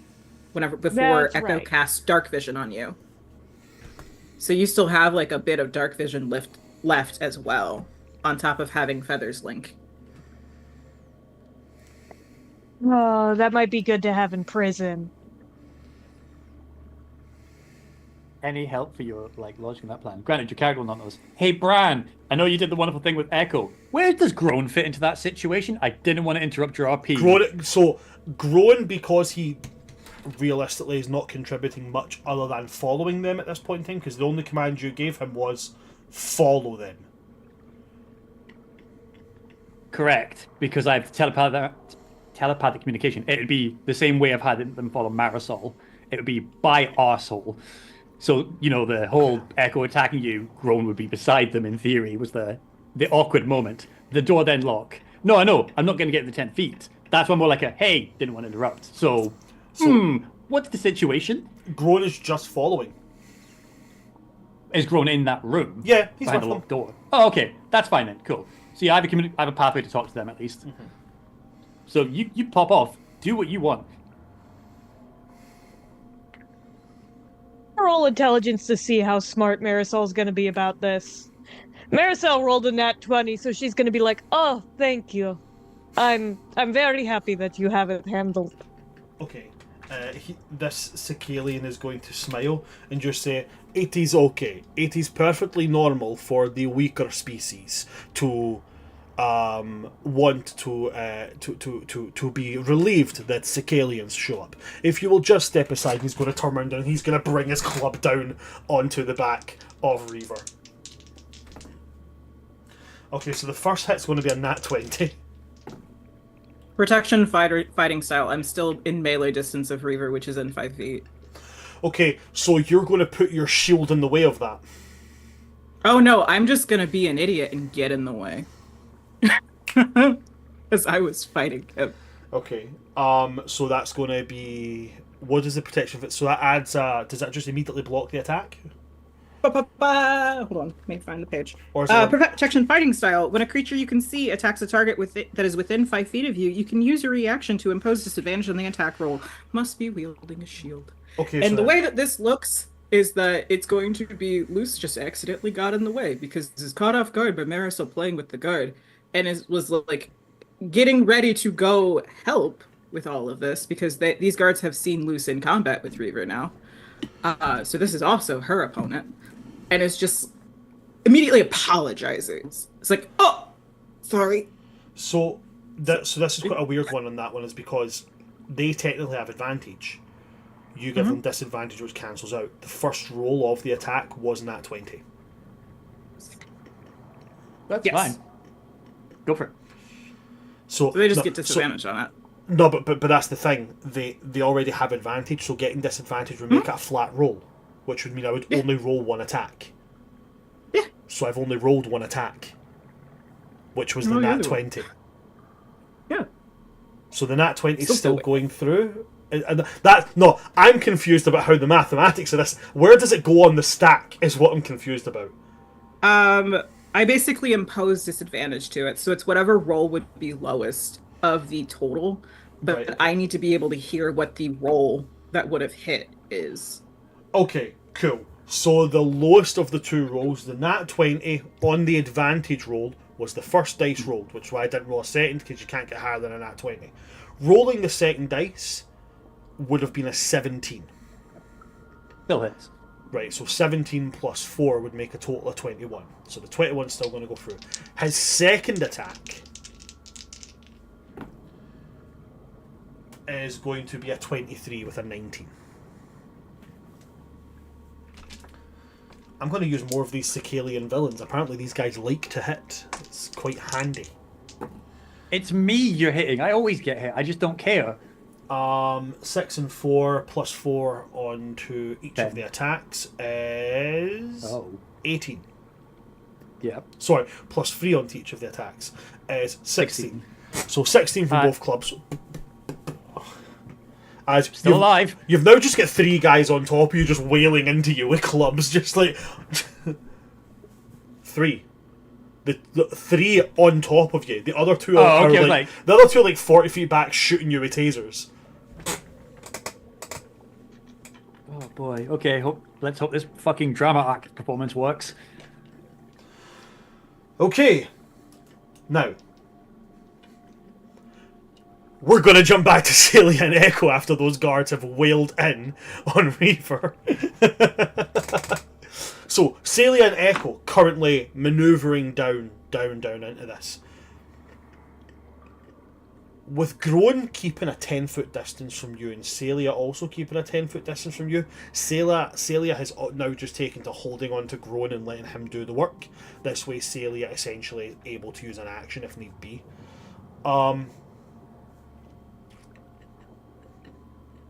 100, 200 feet, closing in on 300 before you can actually get a sense of a bottom of this place. And as you get down to it, you can see the floor, and your very, very unique method of perception, you see it about 50 feet below you, probably topping at about the 320 feet depth point. And when you get to there, you can feel that there is a room beneath here. But you can't feel a door within your range of perception. But this bottom part is huge. You're, like I said, 200 feet in the round. And the scent trail leads towards your north by northeast. Towards a cell over there.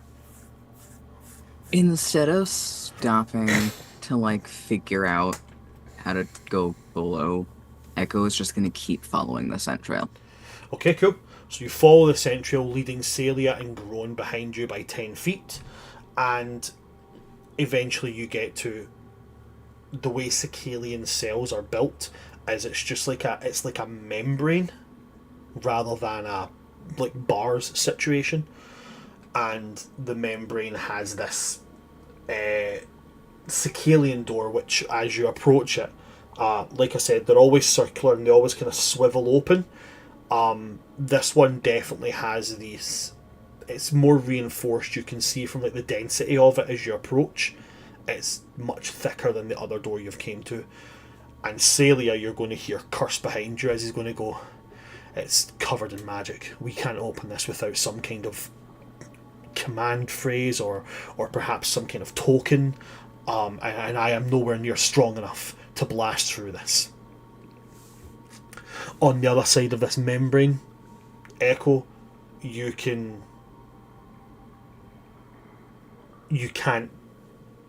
taste anything beyond it. It's like anything through here is completely soundproofed, smell-proofed, everything. And because your capability of perception, when you approach it, you can see people inside it. Because you can't make out features, you don't know who they are, and there's more than 2 people inside this cell.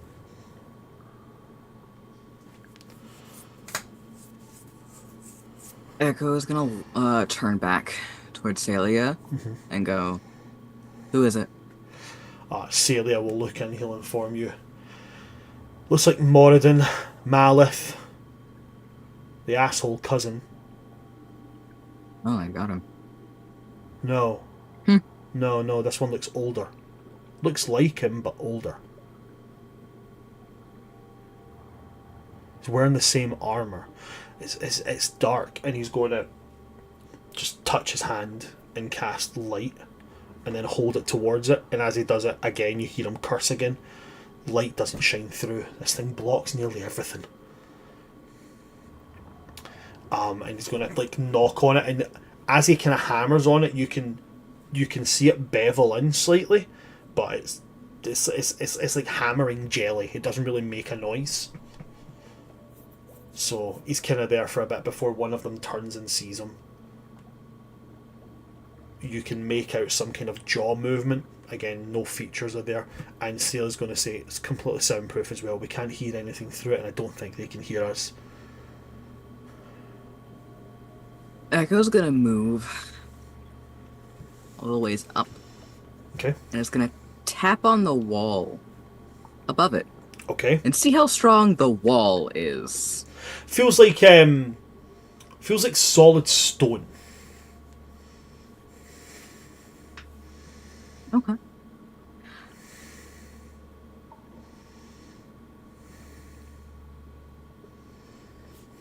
Okay.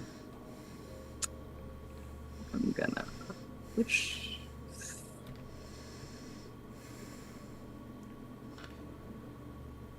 Is there anything around that looks heavy?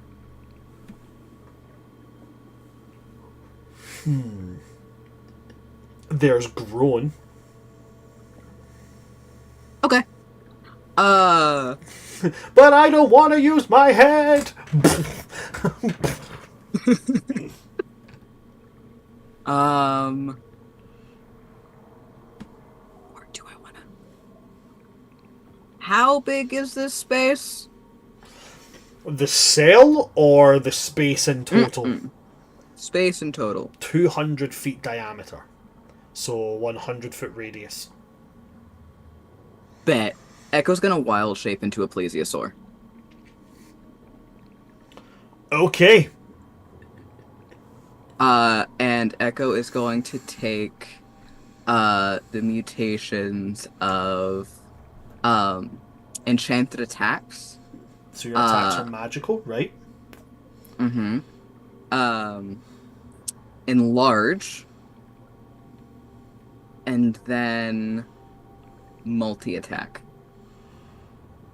Okay.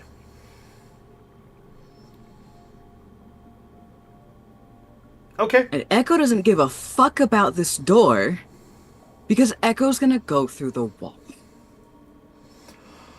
So you're attacking the membrane. Anything around it that's not... Oh, you're attacking the stonework. Correct. Okie dokie. Yeah, by all means. Roll me your attack rolls. With the multi-attack, do you get 2 or 3 attacks? Hold on. Let me actually make sure. Okay, make 2 natural weapon attacks instead. Let me see if you have a thing already. So it'll be 2. 2 weapon attacks. Um, Natural weapon attacks. Sorry, your natural weapon attacks also count as magic. So Yep. yeah, cool. Roll to hit against the stonework. rolling to hit. 18. So an 18 will hit. An 18 will hit. I'll roll the next one just to get it out of the way. 21. I'm assuming if. 21 will hit as well. Cool. Now, can I roll strength or damage or a kind of I don't. I could just eat the wall. Like I could make that attempt. Like that's chill. That's. So as a plesiosaur, do you have siege weapon? Because this will technically count as a building. So, given how large a plesiosaur is and how many larger limbs a plesiosaur has, including, I wasn't going to use the long ass neck because that could be a little bit more fragile. I was thinking about using, the back of that tail. Okay, so the only reason I'm asking is because if the stat block says siege weapon, you deal double damage to buildings. Ah, no. Right, okay, cool. So no worries. So in that case, you're just Animal could be a siege weapon. Sorry. Oh yeah, so one of the reasons why I like wild shaping into mammoths when I eventually get high enough is because they count as siege weapons. So you just run at walls and Nice. just like, haha, choo choo, motherfucker. I hate to be that kind of a nerd, but I don't think plesiosaurs have a very long tail. They don't. I don't need it to be. Okay. Just needs Fair to. I need it to have the strength and the mass behind Gotcha. it. Gotcha, Okay. gotcha, gotcha. The Sorry, other thing is my- because it's not very long, they're not using it for their movement, which means they can keep moving Yeah. with all that force without. So, But you're right. It's that's why I'm Gotcha. using it. Sorry, my nerd came out. So then, Does the tail have a wind up then? It's basically use the momentum of your body in the action to then make the tail smacky smack. That's what I'm doing. so Got you. then I'm on the same page. Then in that case, it's just rolling your damage as is. Okay. They don't do a ton of damage, but they also only have a bite. I guess I'll just roll bite damage, even though I'm not chomping.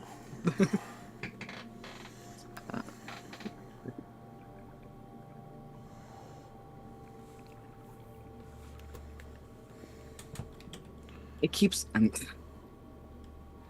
I'm reloading the page because it keeps pulling the thing up, not rolling it, and closing it. Absolutely fine. Sometimes I hate this thing.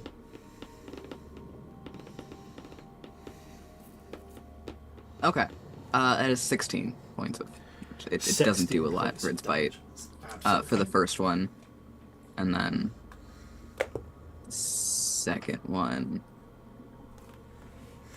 Oh, don't start with that. Second one's 12. So that's a total of 28. Okay, Glad you can math. so you crash into it first time with your tail, and you see a chunk floats off, and a big crack goes through the kind of top bar of this. You then come in with the bite, grabbing into where that chunk has fallen out, and trying to wrench and pull and pull and pull, and you're able to pull away not quite the entire chunk that you aimed for, but pull away a sizable portion. A tiny creature could maybe get through the gap that you've made, but you're making headway. You're also making noise. Mm-hmm. It's fine. Echo's just putting up a fight to be put in the cell. Ah. I'm going to leave you there with that being done, and we're going to move on to the next round. So, first off, there is 2 guards, and then we're going to have Reaver on deck, okay? So the first one is guard number 9, who is also going to bonus action and make a taser, but they're not aiming at Reaver, as they are number 9 and number 10 are the ones that were held back by Ariel. So Ariel, unfortunately, you are getting tased. Okay, so the first roll is going to be a 18. Second roll is a 13.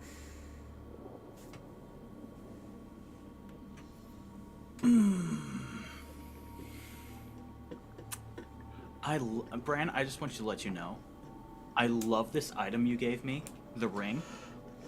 You've used your reaction. You silvery barbs.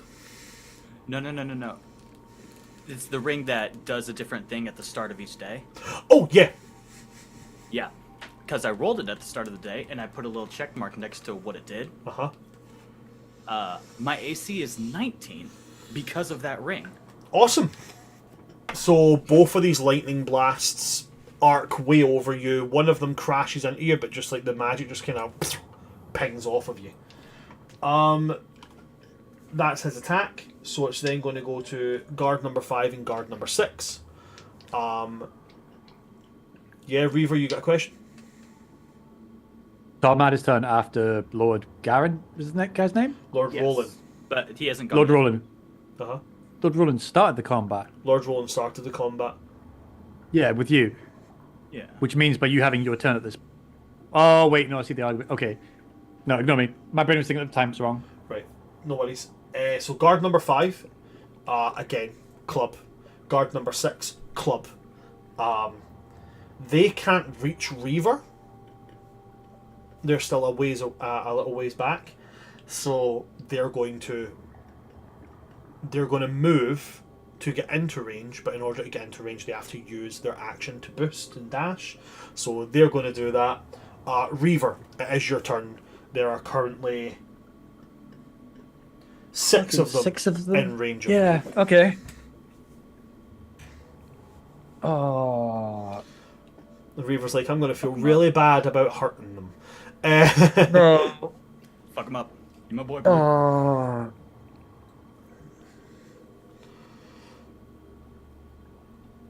Because I have a telepathic connection to Groan and I'm going to taste the blood, I'm going to basically ask for a report as it's going. Because I don't know how long your timeline's going in this tandem. Because a lot has happened in the prison while I've done the same round of combat. So I'm like, I don't know what. At this point, by your perception, Groan, Echo, and Celia are still just inside the building. At this point, probably Celia's probably just been told the cells are that way. Okay. Cool. Oh, this makes this so much worse. Because I'll basically have Groan say, inform en route. Because Groan can speak Abyssal and so can Celia. Uh-huh. Because I'm then going to do the performance and get arrested and then get taken to where you're currently destroying walls. And I'm like, fuck, this plan's going so sideways. We adapt. I'm going to look at Luce and I'm going to try and headbutt the shield, basically as a turning off Wreckborn, and then I'm going to go still as the boom hopefully hits me and all these guards, because fuck them. Okay. Again, roll your attack. Cool. Does a 19 hit? Cool. I headbutt your shield, literally. Okay. And then just performance as the bolt blasts out. I'm just going to go completely limp. And I'll just keep repeating the word is brawl, and then getting it slower, and then just collapse. Guards 3, 1, 2, 5, and 6. Is that all of them? Okay, sorry, there's only 5 around you. Yeah, 2 of them are shooting me. Yeah. 3, 1, 2, 5, and 6, as well as Luce, are going to take 4 damage. No, wait, not Luce. Sorry, not Luce. Yeah. I'm confusing myself now. 3, 1, 2, 5, 6 are going to take the damage. You're also going to take the damage, Reaver, as you are the one that bang. Yep. And then you're doing the performance check to act unconscious. To act like a turned off Wreckborn specifically. I mean, yeah, absolutely fine. Roll me performance check. 24. People forget I'm a +6 to this. Okay, as that echoes out. When these guards kind of pull themselves back together and they look at you, you're just kind of standing there. Like, it looks very much like, you know, like when Iron Man's in like the Iron Man suit and then the power cuts out. It just looks like that. It's kind of semi-limp. Just floating there. Is that it for your turn? Yep. Playing dead. Well, playing play whatever you call it. You've not told me the name of the state when they turn off. Hopefully Luce doesn't get a trigger for this by me doing this. I mean, isn't that just it? You're playing off. Basically, but Guard number 4, following guard number 3, will move into their position. You now have 6 of them surrounding you, clubs out, waiting. I'm then going to go to Marisol, because Marisol's turn, and depending on Marisol's actions will depend on the course of the rest of this. Marisol, what would you like to do? You see Reaver go off. He is now surrounded.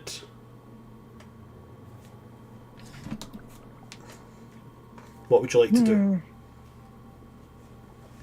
Given the information that I have, which is that, you know, Reaver's trying to get arrested, essentially. A guard just told me that the weaker species are usually happy when Cephalophor show up, which is not great. But I've already gotten out of one serious murder charge today. I think I'm gonna stay. I think I'm gonna stay sort of back a little bit and just let them take him.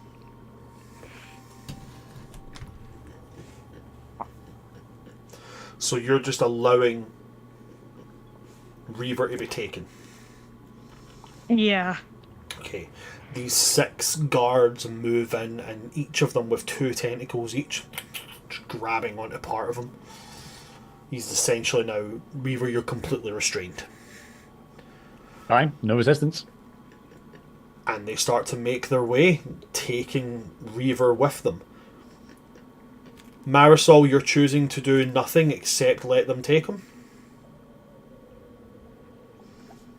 Luce is still there, right? Luce is there, yep. Sort of look at Luce. What is this the plan? And you will see Luce just kind of look at you and smile a bit, and then just watch as they take Reaver. You know, getting rid of a problem. Such a shame. Very well. Okay, then what we can do is we can remove pretty much all of that combat now, except Lord Roland, guard number 9, guard number 10, and Ariel.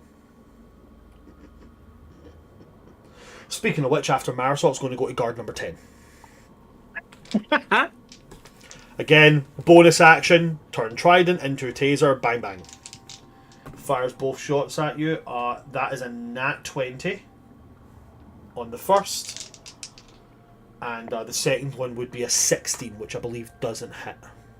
Okay, so nat 20 is going to be 6 plus the 3 makes 9, plus the roll of a d6 is a 3. So that is going to be 12 lightning damage altogether. And I need a constitution saving throw from you.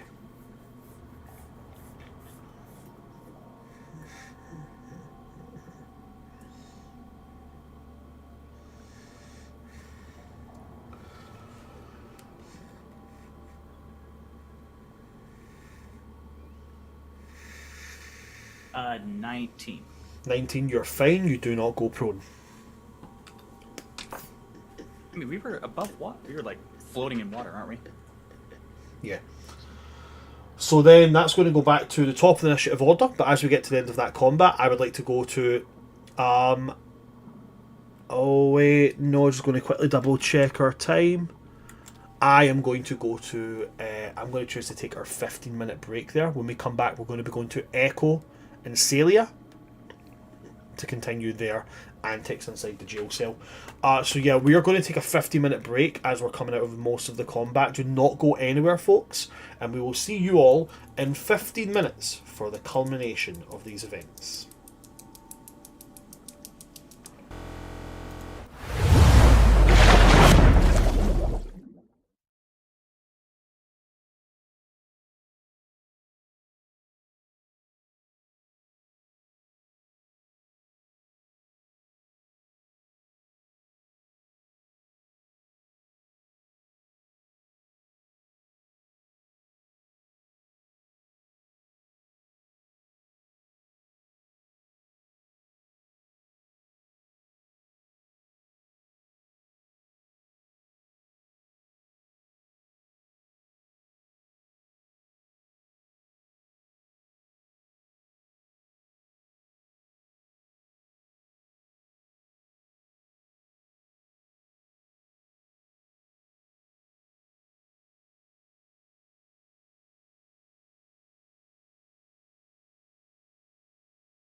Hello there, folks. We return after our break. And we're going to Echo and Celia.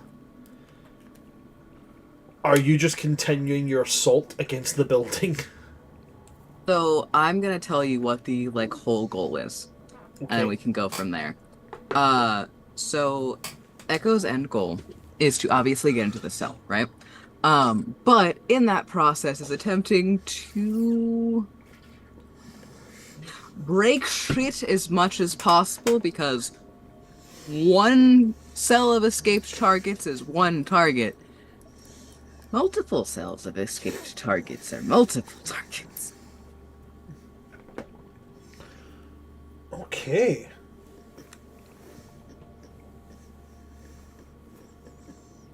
Breaking open every cell is certainly going to be a task. There is upwards of 1,000 cells here. Yes. I don't need to break all of them. Okay. Just enough. Okay. So, are you continuing to attack this cell at the moment? Yes. And I feel like for breaking walls and stuff, size might come into matter in some way. So I bumped the plesiosaur up from large to gargantuan. Okay. Just so we're aware of where we're chilling. Okay, cool. So in that case, I will count it as a siege weapon. Ooh. Just because of the sheer size. That's why I increased it. So. Okay. So you make your attacks twice on this thing, and they do a bit of damage, but they're not quite packing everything. And then you alter your body's physiology to become gargantuan in size. You can make your attack rolls against the building. The building is a stationary object, so you'll get advantage on the attack rolls. I am going to make some rolls for Celia while you're doing that.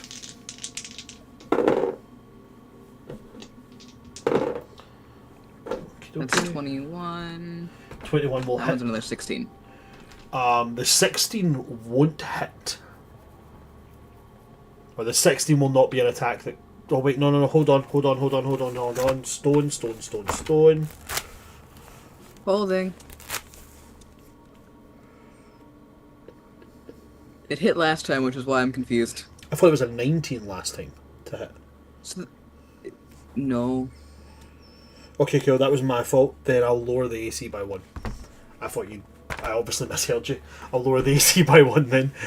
So we'll call a 16. You don't have to. No, it's my mistake. So we'll call the 16 and beats it. Okay. That one. Oh, okay, cool. Also, just accept not hitting a wall. No, it's fine, Anyway. it's fine. It's me that made the mistake. You're wrong.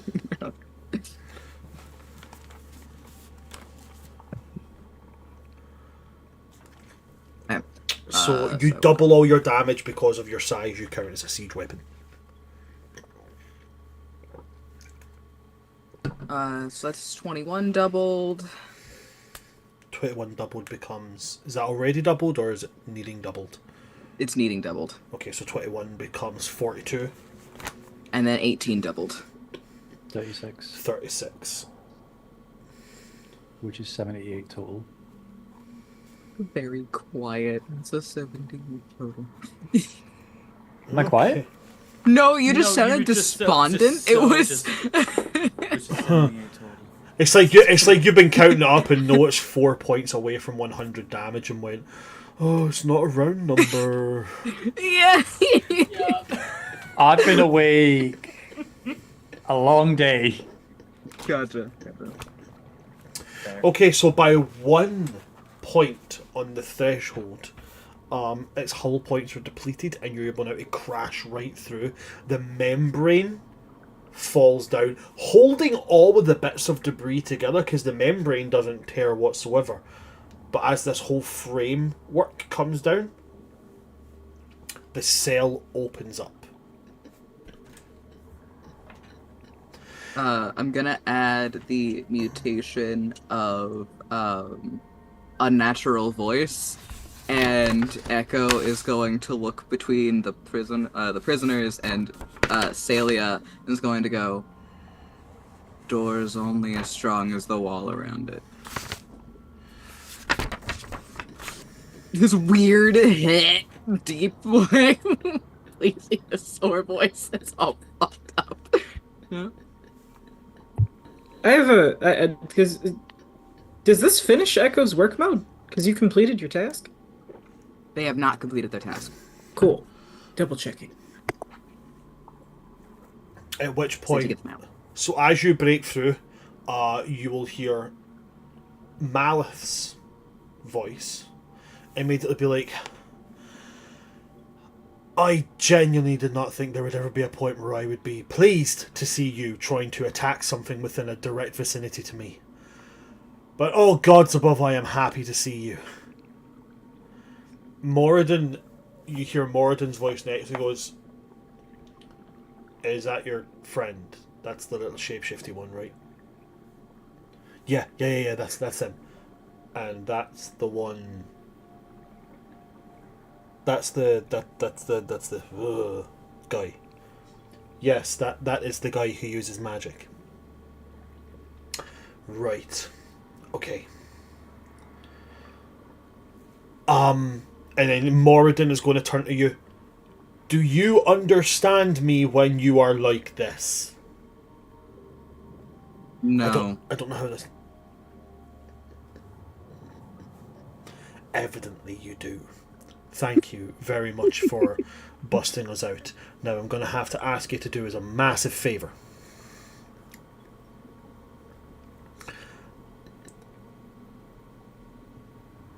Groan is not getting ignored. Shut up! You're not doing anything. Exactly. You gave the order to follow. He is doing this. As well, Malith is like, Right. oh yeah, that was like, all right, fuck you. Right, okay, I tell you what. So, Malith is at this point going over to the other person in this cell, right? Oh, Then you... I'm No, shitposted. okay. No. You wanted the attention. He's going to get the attention, okay? And then you have Moradin, who is conversing with you, Echo, well, at the same point. Celia is over on the ground with it running his hand over it, and over in the kind of like, you know, the midway point between both, Groan is doing this.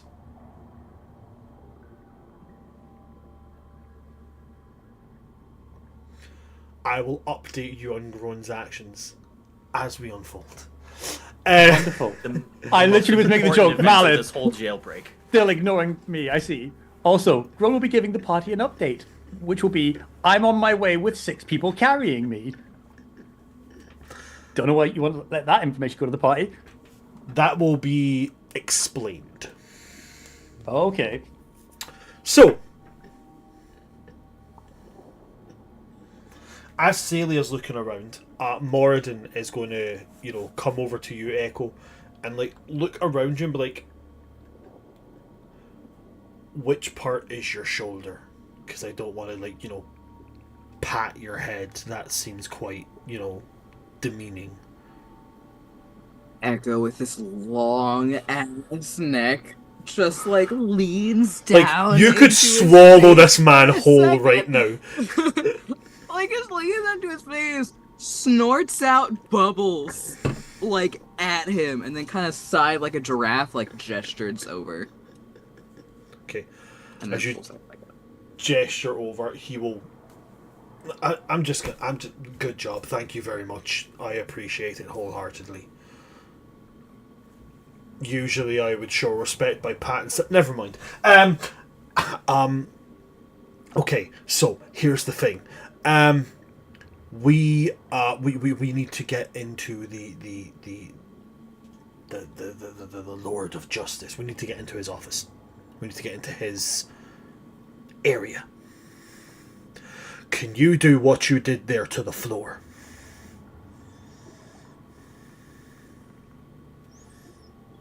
Echo isn't going to say a word, but Echo's gonna start swimming up. Because Echo's gonna pick up as much fucking speed as they can and Okay. just ram into the ground at full speed. Okie dokie. We So as could you- never come back to this city. No. No, which I'm Would sure you Lucius want is so to? happy about. It No, is- I'm ecstatic about it. This is exactly what I needed. So with Echo It was moving quickly up there, becoming Luce's favorite. Celia is going to be like, I was going to... Never mind, just break it. And then he's going to like move off to the side. Malith will do the exact same. Moradin will kind of look up and be like, they're really impressive. And then they will move off to the side. And Groan will move off to the side doing this. And then One session I won't get mocked. One.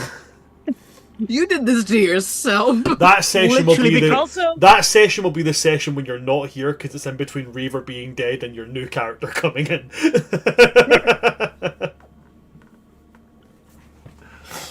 I'm You suck. wounded. You think I'm going to get Reaver killed?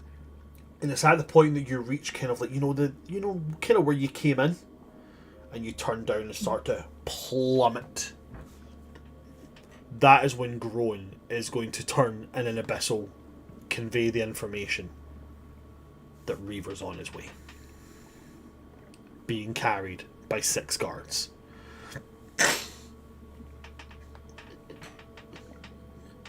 And Celia's just going to go, oh no. But now we're going to jump back out to the combat. And it goes to the top of the initiative order, Lord Roland, who is still, kind of rolling out the shoulder and going, so, I'm trying to work out mental path here. You come to city. You think good idea to get in way of my justiciars. And then you think it wiser to harm one of the hands of the queen. I am thinking you are not the brain box of your little group. And he's going to take that club again. He's going to swing down, aiming at you both times. So the first one of those blows is going to be a 19 to hit. Meets it, beats it. Fantastic. You are muted, by the way. And the second hit is going to be that is going to be a dirty 20. Hit.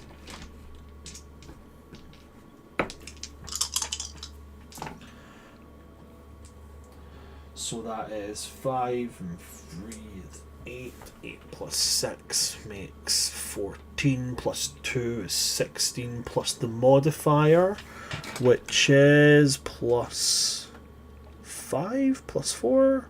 Once I find the character sheet, I'll certainly be able to tell you. It's either 20 or 21. It's a plus 4. So that is 20 damage from the first. And from the second. That's cocked. Okay. So that makes that really easy. That's 10 plus 4 plus 2 makes 16 damage from the second one. I'm still up? He is going to utilise a bonus action on this point. And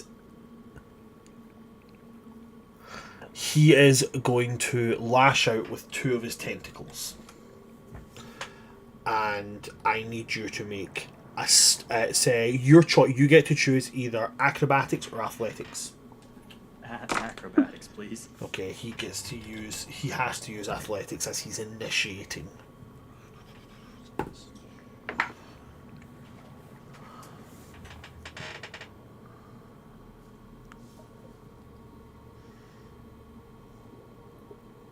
What'd you get on that? That is a natural 20 for a 22. Well I will put done. The picture So- in the Discord. That's absolutely fine, I trust you. So these tentacles grab around your arms and you manage to wrench them free before they can get a good grip. That's his action, his bonus action. He is done. It goes now to Ariel, your turn. Okay. bonus action. Pumping in 4 more of those healing lights. Okay. That's amazing. 6, 12, 16, 18 points of healing. And As a reaction to that, he is going to utilize his ability as use a magical effect, and a tentacle is going to lash out. I'll roll to see if it hits with it. A 17 plus his 9 is going to make a total of... Oh wait, no, this isn't plus 9. This is plus 8 because it's using his spellcasting modifier. So 17 plus 8 is going to be a 25. 25. Yeah, that'll hit. Last I checked, yeah, I think that'll hit. Okay. And he's going to go, oh please, allow me to help with that. And he's going to heal you for 8 hit points.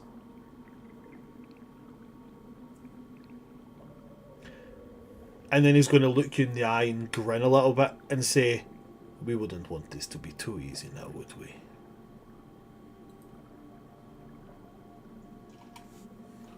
Okay. There's that look of confusion, but then it kind of turns into that, like, from confusion to kind of like that sadistic little grin that... And this is absolutely the motherfucker that would TPK a bunch of people, then look at the one person that's alive and chuck them a handful of diamonds and go on, get them back up. them. I'll wait. Yep. I'm gonna take I'm gonna grab onto the tentacle and kind of pull myself in closer, and then with the hand that's holding the rapier reverse grip, I want to punch him in the chest. And the runes will start on the gauntlets will flare up, and I'm gonna hit him with my inflict wounds rune. Okay. So, rune of death, 4th level, inflict wounds. Now, I want some luck. I'm gonna use Vax's dice.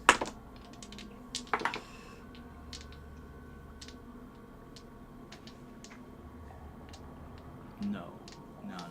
Nat 20? I'm not even gonna take it. I'm gonna pull it up. That's okay, I trust you, buddy, I trust you. Okay, so... I know, I'm just in shock. Shit. Fuck, what the... Okay. I need to go So back the on. inflict wounds is going to go through. face. What level are you using the inflict wounds at? 4. So that's 4th level. 6d10. 6d10 indeed.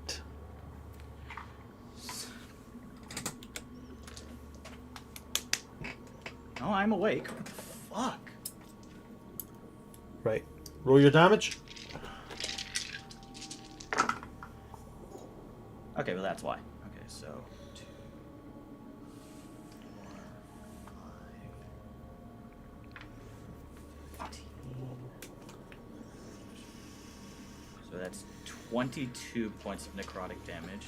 Add on the 60 for the maximum damage because of the... So that's 86. 86, 82. Okay. Wait, do I add? I don't add any modifier to that, do I? Not on inflict wounds. No, inflict wounds are just a flat cool. number of damage. Okay, So just 82, double check. that goes to that. And then we take away that, which becomes... that. Awesome. Is that everything for you? And then for my movement, I'm going to kind of like sidestep behind him to kind of use him as a human shield for those guards that are trying to taser me. Okay. And then that will be my turn. Okay. And I believe Ariel's going to die in this fight because of that. at the end of your turn, he's going to use a legendary action to cast a spell.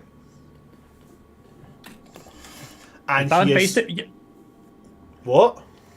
I said, you're bound phase 2, Ariel. Enjoy. And as you move behind him, he's going to...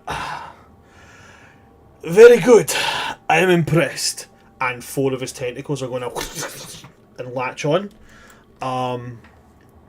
And I need you to make me a Constitution saving throw. There it is. 8. What was the dice roll? The roll was a 5. Ouch. Okay. So, I need that, and that, and that, and that, and that. Okay. You're going to take 36 necrotic damage as he's going to cast negative energy flood.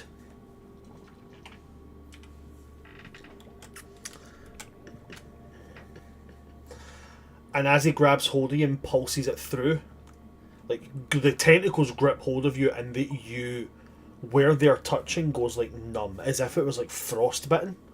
As he starts to pulse this necrotic energy into you, and the creepy thing about cicalias, as I've put them, is that, you know, like cephalopods, they're basically jelly, and he's going to rotate from the hip a whole 180 degrees round to look at you, and just be like, "You're not the only one with little magical abilities, but at least this will not be boring." And then he'll release you after using that action.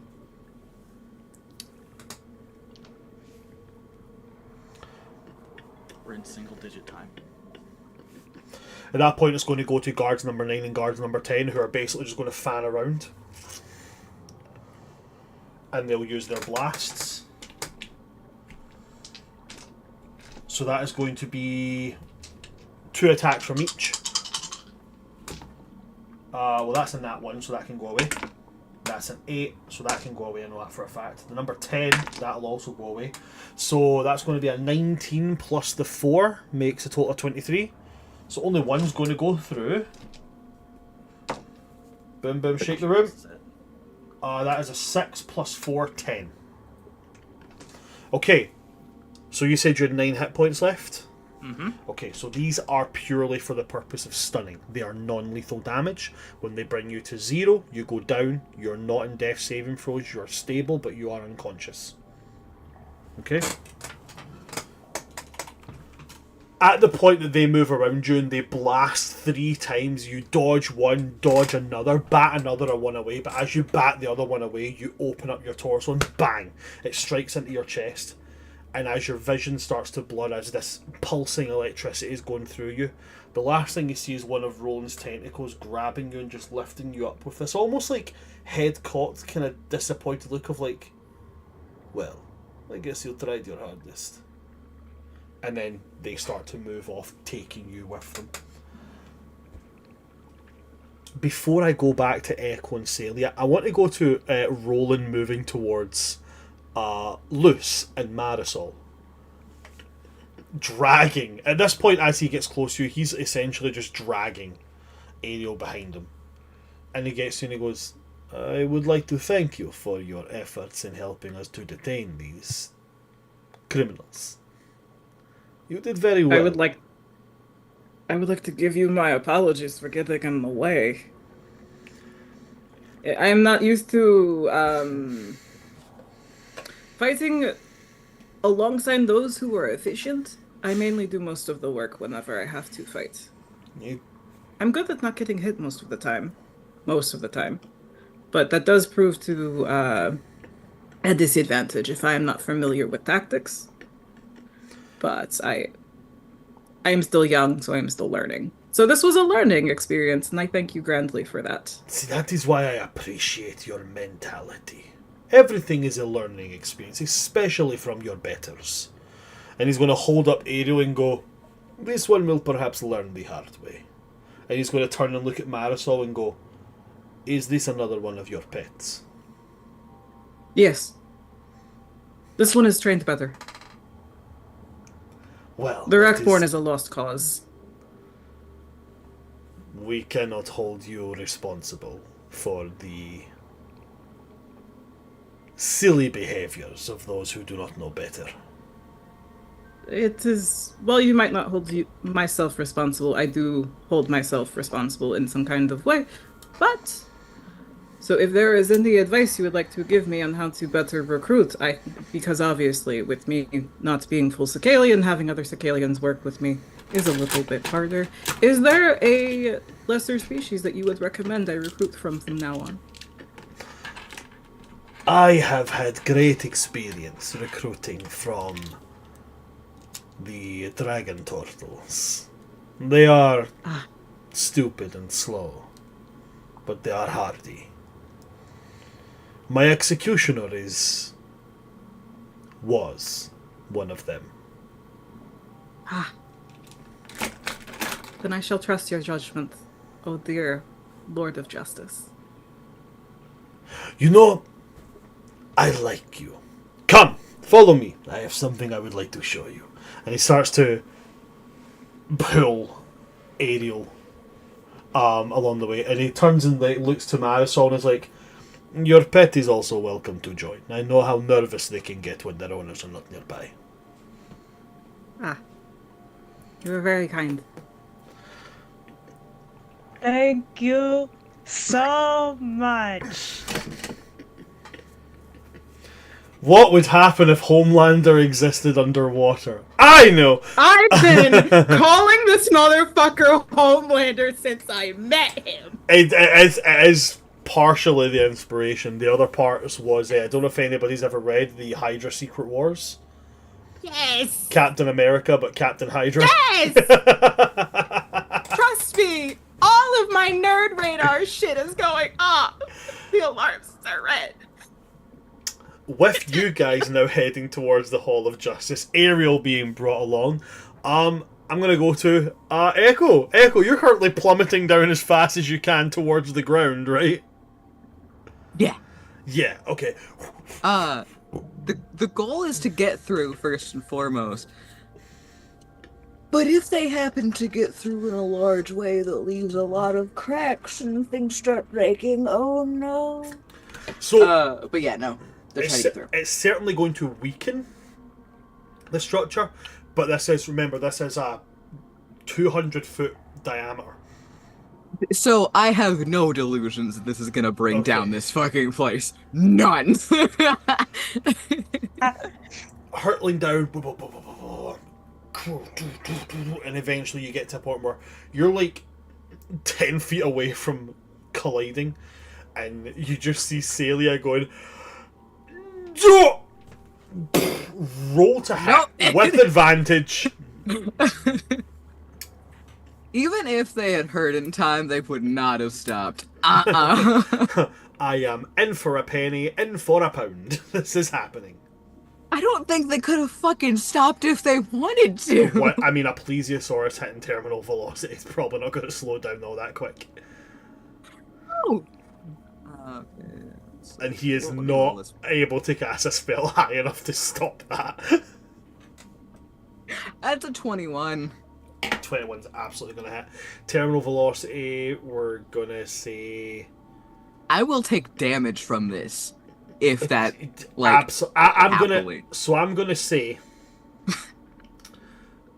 gonna say whatever damage you output is probably going to be what you take. So what we'll say, because of terminal velocity, I would usually double damage, but you're already getting double damage because siege weapon. So what I'm going to say is double dice. Right? Well, double dice, I'll let you pull all the multi-attacks into one attack. So essentially, take the dice pool as if you were going to roll 2 attacks. Yep.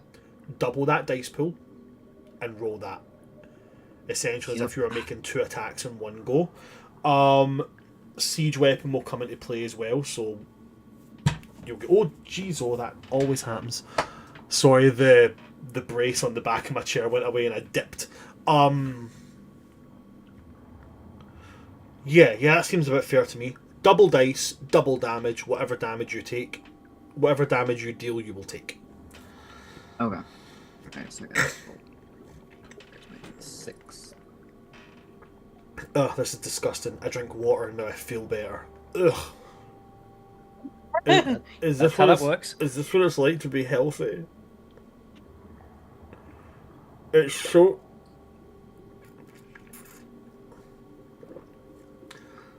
tasty. 66. 66. Okay, so you crash into this ground, terminal velocity, 66 damage. Doubled becomes 132. Yep. So you will take 132 damage. What is the health of a plesiosaurus? Echo is blasted out of that fucking wild shape. You crash into this ground, shattering a hole in it, big enough for a plesiosaurus to go through. But what goes through it is not a plesiosaurus, it is an echo-shaped little person that just crashes through, and they're all flooding in at this point to try and get to you. You've got the guy who looks, now that, you know, as they're all coming through, with them now being closer and with you not having to focus so much on one particular scent, he smells a little bit like the cousin, but there is a difference to it. It's like either him or the cousin is made from one part of the other. Essentially, from what you know of how this works, this is the father. That makes sense, yeah. Malith, Moradin, and Celia all come through. Celia comes right over. Yes? What mechanics question, because I can never fucking remember this. Mm-hmm. When you're yeeted out of wild shape, you take the rest of damage, right? Whatever damage is left after the damage, that rolls over to you. But you have the hit point total that you had before you went into wild shape. Uh-huh. Yeah. Cool. Echo's at 11.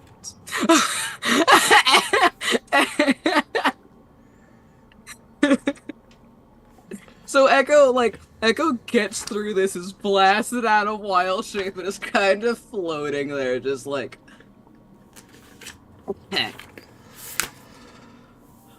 Okie dokie. Oh my. What a fun day. They Okay. don't say that. So Celia comes over and he's like, Echo, are you alive? Echo, like, kind of shifts to look over and just goes right out in front of everyone. We can't die.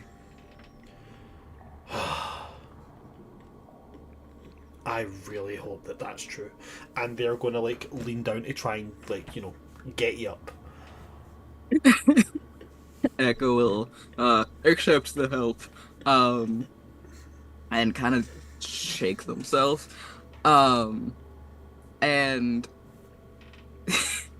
I'm so sorry, Reaver. It feels like a building fell on you. From Like you ran into a building. From outside, Reaver, you can hear. Marisol, Luce, you guys can hear. Roland can... Cephalophor can hear. As this rumble echoes up this tower.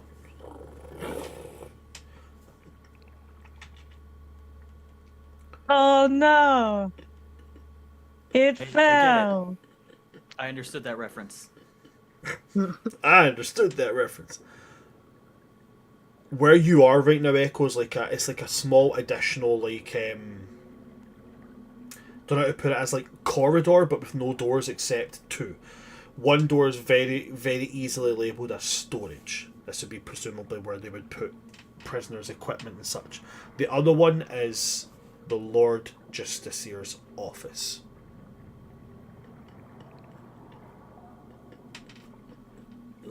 Hobble their way over there. And once they've gotten there, they've like had enough time to really shake themselves off out of the stun of having more than just the wind knocked out of them, or the water. You've got like a fairly thick concrete floor that has fallen on top of you. So yeah. I feel like just because of how they work, I feel like their bones just broken in weird angles, and they're just like, cool. Yeah, like their arms broken in several places, one of their wings is fucked up. At least one of their legs is just... and so I'll swim over and I'll try to open the door. So you reach Gonna out, open you grab hold of the door, and the door is not locked. Yay. I'll open it. You open the door. Probably a trap, but they'll open it.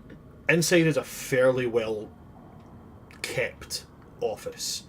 Not a lot of decoration, fairly sparse. Most of it, so there's one of these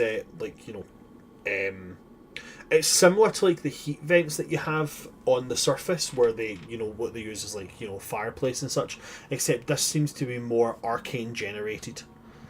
But it does very much fill the room with light as well as warmth. Above it, there is a large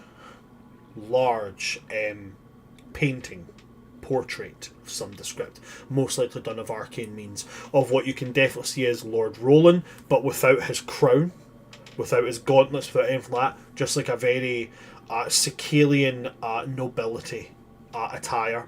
A female presenting Cephalian next to him, and then a child in between them.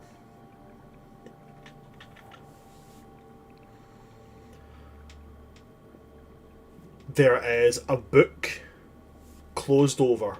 Again, very strange for Cephalians to have books. It's more like knowledge they take, they store it in an arcane means, and then they destroy the physical means. Therefore, nobody else can get it. But he has a big, massive leather-bound book on his desk, closed over. Go's gonna turn back to Morden and the others and go, "You need it in here. Make it worth it." And they're gonna go further into.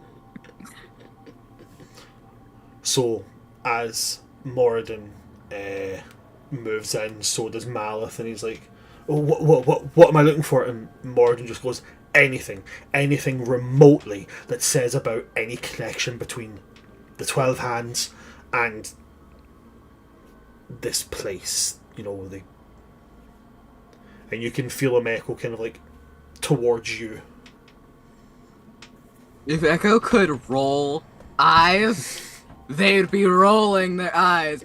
And they're gonna go back towards the door because they're kind of gonna be standing floating outside the door to guard it. And they're gonna say back, "We're blind, but we can still see you." Sorry, force of habit. We're looking for any place that has any connection to the people who did what they did to you. Echo stops himself for a moment and then goes, "You could have just said we could take you to one of the places they have here." We need to find evidence so that we can show that we're not the bad guys. If we do anything, then it looks like we're mercenaries. If we do this with the sanctioning of the Deep Elf government, then... Find it. While they're doing all that, Celia is standing looking at this portrait with his head tilted.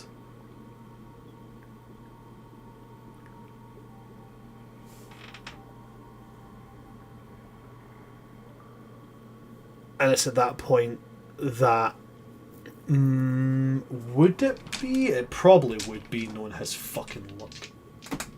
Yeah. Malith is going to be, looking over the desk, opening up drawers and such. And then he's going to pull the latch on the book and open the book. I want to leave it there. I'm going to go back to the rest of the group.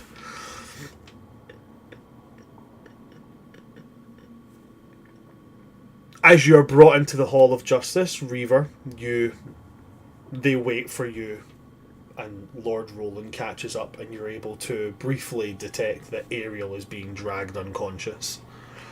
And as he walks in, Lord Roland is giving more glowing compliments to how, even despite your diluted bloodline, you still obviously are, the epitome of what a Cephalian is. And he's going to say, If you do not mind me asking, and by all means please understand if this is a difficult subject you do not need to discuss, which of your parents is the non-Cephalian?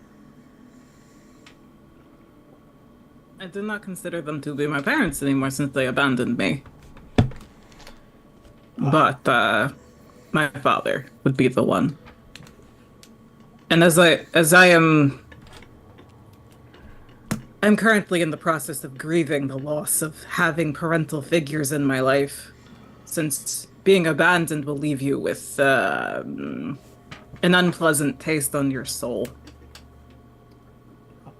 To be abandoned outside of Cephalophor on top of that, and then to not have a way to get back and be a productive member of Cephalophorian society, on top of being cursed to look the way I do, and trying to find a goal that would then put me back into the good graces of my people, was because they decided to abandon me. So I apologize, but I do not have parents. It is just me. I understand. And go ahead. If anyone who's conscious who decides to look in Luce's direction will instantly be able to tell there's a bit of honesty to those words. There is because Luce is a very physical person and wears their emotions on them. Mm-hmm. Everything about them is they believe these words to be true. Luce truly believes her family abandoned her and she is dead and she has no parents. Or at least part of her does. And at one point, she was trying to look at getting back into the good graces of Cephalophor, because that was home. Okay.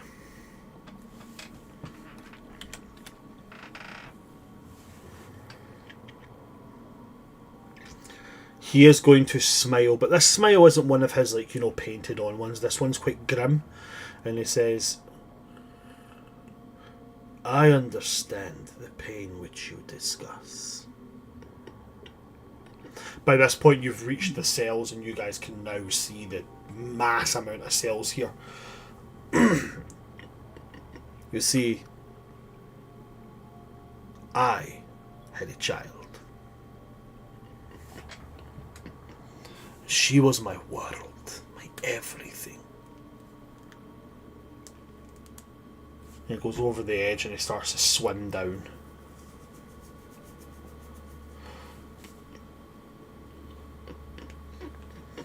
But much like what it sounds like with your mother, she was enticed from Cephalophor.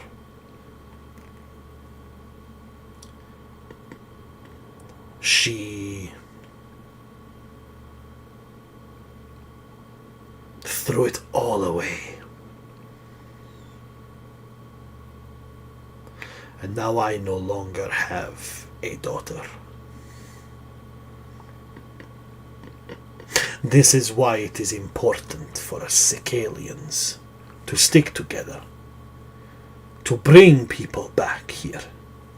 No matter how diluted their bloodline may be, they still have a purpose to the greater good of Cephalophor.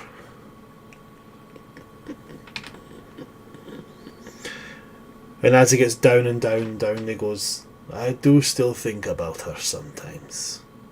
And I wonder if she's at least met an end, and that I do not have to hold the ill taste in my mouth. It's then you get within sight of the floor, and you can see this big, massive crack rendered through it all. One of the cells blasted open, and he goes, Ah. It would appear that prisoners have attempted to escape. I may have to ask your aid once more. Would be a pleasure. And he's going to gesture to the six of them and go, put the broken one inside of the open cell. We'll fix it once we are done with the others. And he is going to go down, pass by the cell and discard Ariel into it. So Ariel is now inside the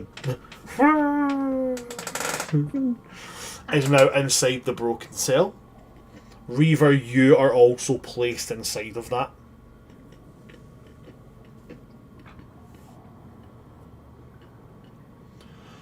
And at this point, Luce, as you guys move towards it, and again, back inside the room, you are all going to hear the same thing at this. As the book is opened, there's this... And as that goes off, Luce, you see Roland smile. Arrow's up. Oh, no, this is just me as the player thinking and putting stuff together and making crackpot theories. As the book is opened, no, Echo, the trap was not on the door.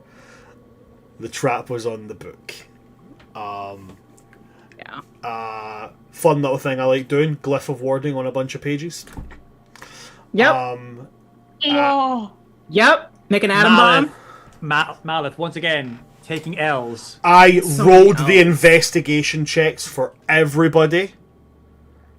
For everyone. You should just go into and the one time that Malith had a fucking brain cell was in this particular moment. So tiers of success, multiple things to be found. This is where it falls. So he's going to set it off now. Echo, you were at the front. You were at the entrance to it, right? Okay, so you are out of range. Celia, Moradin, Malith are all going to have to make saving throws. They're going to have to make, to be specific, I think it's 7 the book has? 8. Miles just needs to become a detective with with the amount of L's he's taking, he might as well just call himself that. Okie dokie. Anybody? Yeah. I didn't hear it, sorry buddy, I didn't hear you. I'm doing math right now and averages, and I'm not liking the numbers in my head. Right. Not at all. Bear with me a moment while I make these rolls, guys. I'll do them as fast as I can. So this is Celia.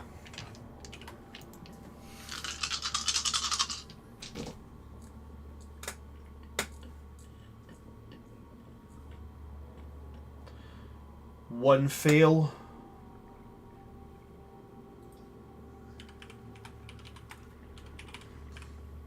One fail so far, 2 left. Okay, 1 fail. The rest are all half damage. Moradin! Decisively worse off. That is 4 fails, 2 left to roll. Okay, 5 fails, 3 successes. I'm going to mark these down.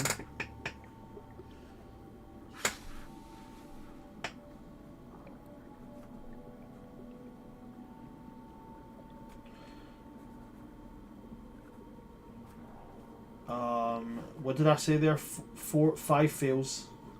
Yep. So that's 3 successes. Okay, Malith. With his grand total of +3.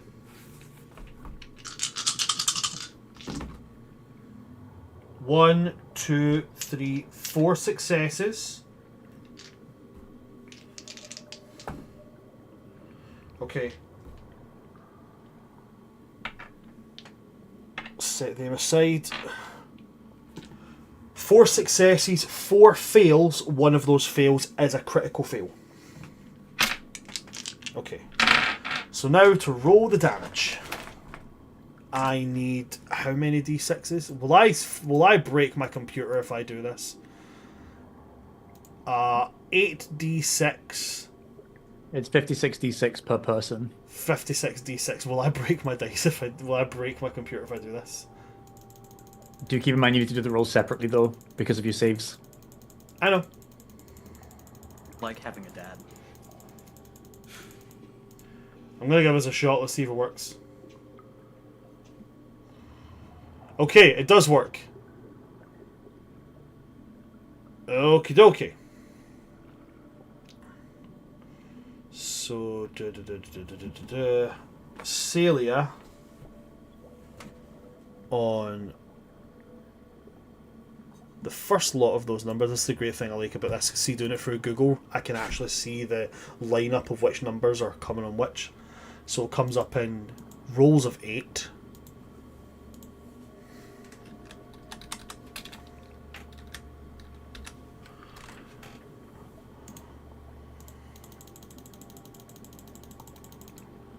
Two, three, four, five, six. 6 rolls of 3. That's 8 there. 8 rows of 3. Sorry, 3 rows of 8 makes 8, 16, 24. 24. So I need 32 more. 50, 40, 50, 60, 70, 80, 19, 20, 21, 22, 23, 24, 25, 26, 27, 28, 29, 30, 31, 32. That is 56 dice. The first 8 are going to be halved for... Sorry, the first 8 are going to be full effect for Celia.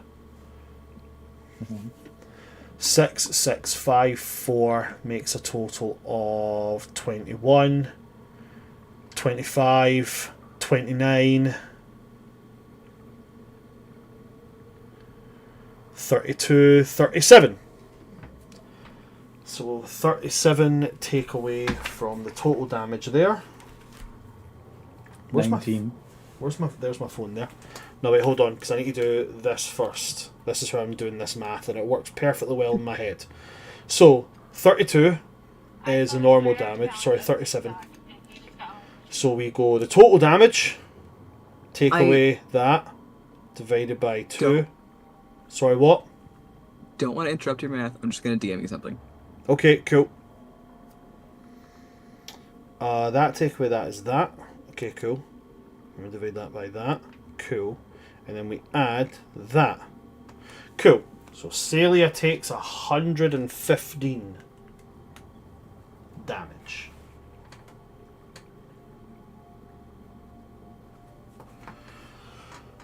Moradin. 5 fails, 3 successes. So...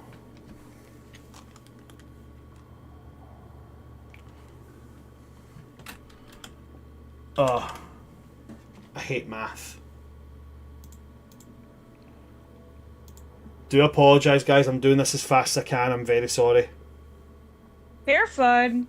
I can't say I'm in love with math either right now.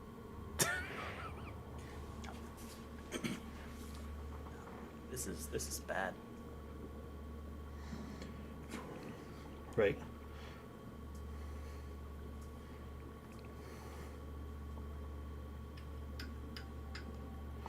That's 2.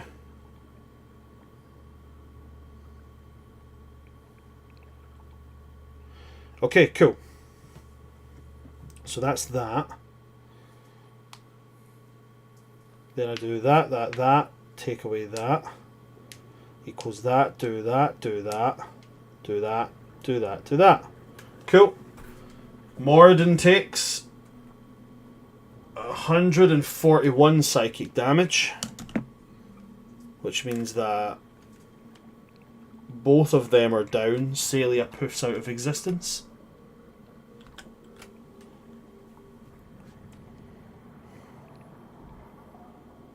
And then we do it again. And this time it is... Oh, wow. Okay, that's horrible. So, the last one is the one that is maxed out. And treated as the critical. So we're doing... that and that. And that, that. And that, that and that, that and that. That and that. Half that.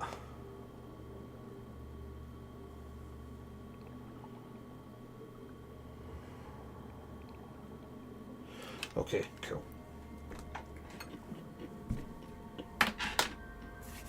And Malith will take the highest number of damage. Not massively higher, but higher. It's going to take a total of 167 damage.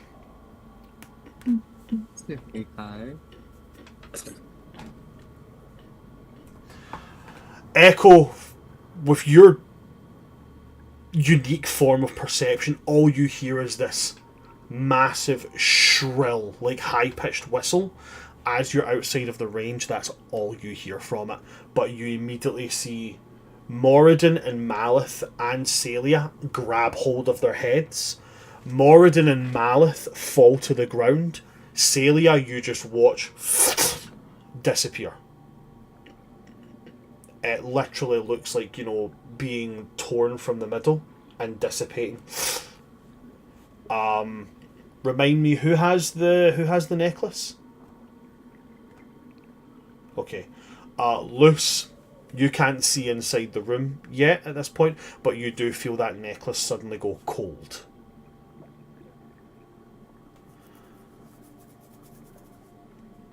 Echo, as Malith and Moradin hit the ground, grabbing hold of their heads, curled up, Moradin and Malith eventually both go limp, both passing into unconsciousness.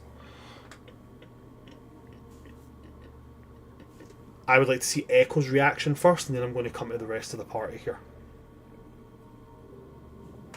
Oh, fuck.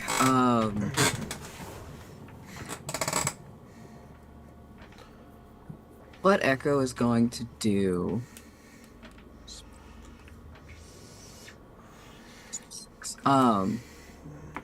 because it's now just...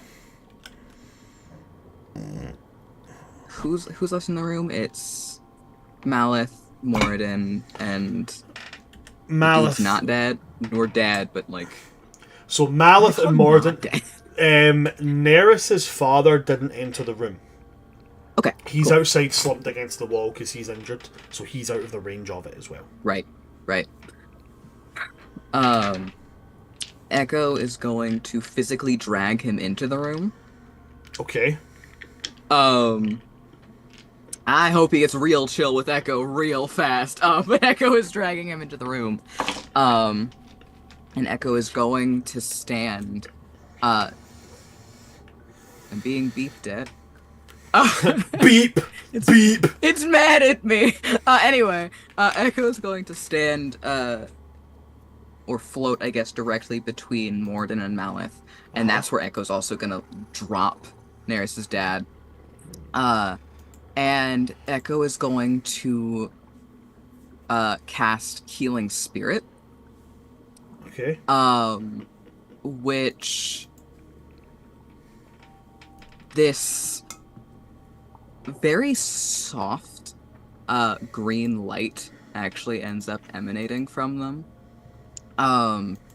And they they tilt their head down, and for a moment they actually look genuinely like calm and serene.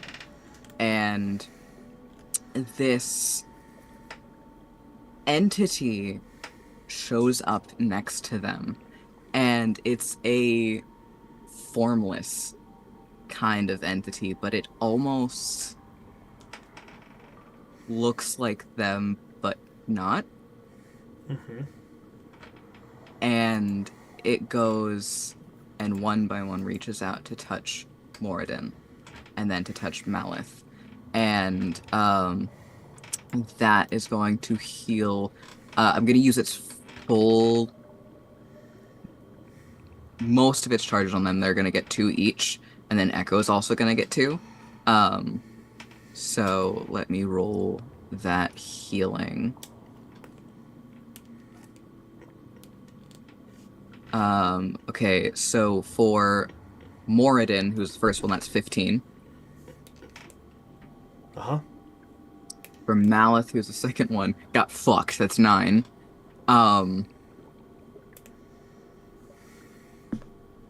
To be fair, Echo also got fucked. That's also 9. So, as you do that, Echo, and Moradin kind of bolts up. Oh, That was not pleasant. That was not pleasant whatsoever. Echo, you're actually going to get 18 hit points, as there is nothing for the spirit to heal in Malith. Malith had 30 hit points, and his maximum hit points is 120. So 167 takes him over the threshold, meaning he is instantly dead. Echo is going to shift their plan of action then. Okay.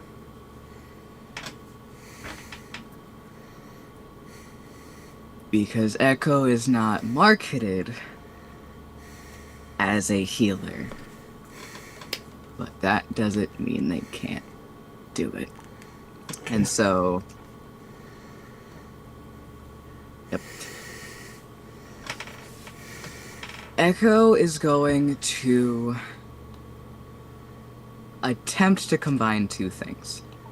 Okay. And it's going to be up to you if this works. But I'm going to essentially roleplay it out, because either way Echo is going to try. Both Okay. Echo and I don't know if it's going to work. And so Echo has Revivify. Okay. Echo has some diamonds on them, not the full thing. But Echo has other precious items as well, but that's not the point. Mm-hmm. What Echo is going to do, with the spirit still, the healing spirit still there, kind of with that hand on Morden, Echo kneels down next to Malith, does that thing where they drag their claw down their chest and they push their hand in, they pull out the little bit of diamonds that they do have, and they set that in one hand. With the other, they do that, and they cut across their palm. Mm-hmm. And so using that one hand with the diamonds to try and cast the spell, they use their other hand to drip their ichor into Malice's mouth.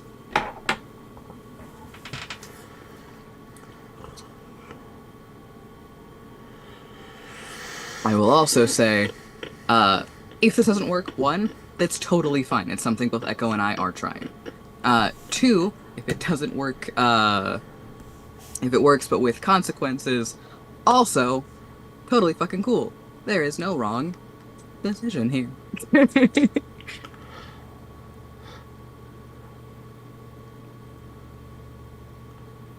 I am going to roll a d20, because on one hand I think it would be really cool if it did work, on the other hand I think it'd be equally cool if it didn't, and I can't make I can't come to a decision based on just those alone, so I'm going to leave it a chance. 1 to 10, we're going to say it works. 11 to 20, it doesn't work. Okay. So you take this diamond and you hold it in your hand and you take this ichor and you drip it into their mouth, placing the diamond on and trying to cast this spell. And you feel the magic move as it should. You feel this, what you now understand to be druidic magic, moving. But there's no give. And for just the Revivify is the one that's just one action, right? Mm-hmm. Mm-hmm. Okay. And for that solid amount of time you're sitting there, and because the spell isn't cast, you could be forgiven for being there, doing it multiple times, and eventually just to the point of, I don't know how much Echo would be really into doing it, but The one try. there is nothing to heal, there's nothing to coax back.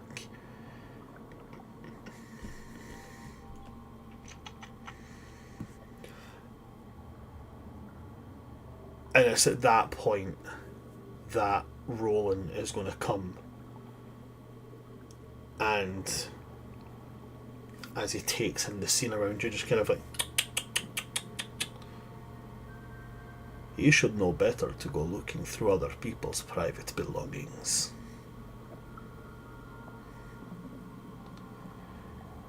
Lewis, I believe that you're, No, sorry, he doesn't know your name. Sorry, that's my fault. Little one, I believe that you're,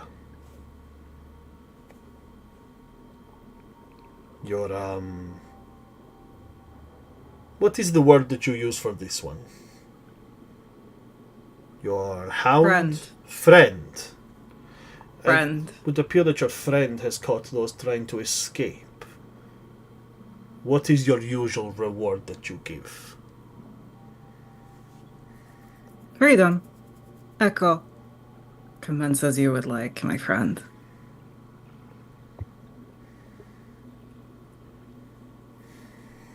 Echo pushes himself up with this gaping fucking chest wound still open, throws the Ichor diamonds to the side, and then looks at this man as much as they can, and goes,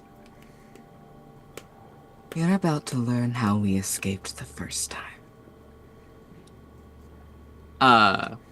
And is going to then wild shape was actually no, they're fucking not.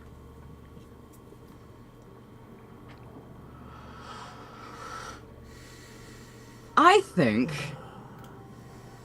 because I hate this man, they're gonna cast Moonbeam. Okay.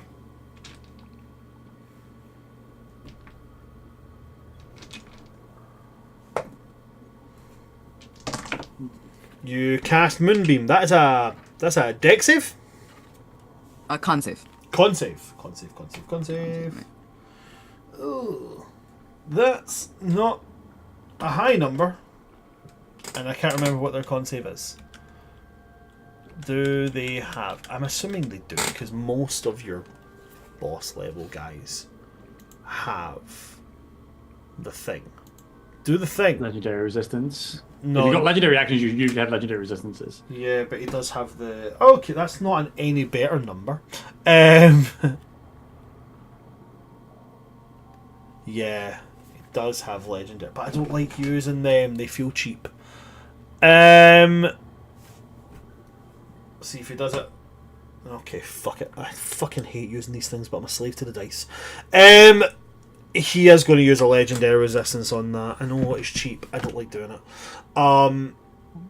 As the moonbeam comes down, he puts a hand up to kind of like get the worst of it.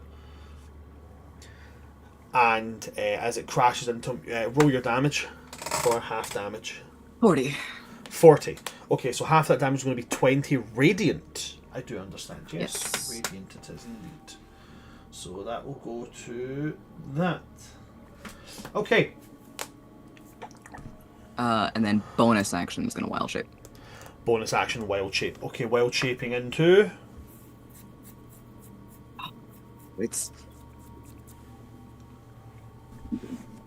Yeah, I'm still going with that fucking plesiosaur. And we're souping it up. So because of the size of this particular room, you won't be able to gargantuan. You'll be able to go huge, but you won't be able to go gargantuan. They don't need to. We're doing enchanted attacks, we're doing multi-attack, we're doing natural armor, venomous attacks, and we'll do 1 point of enlarge.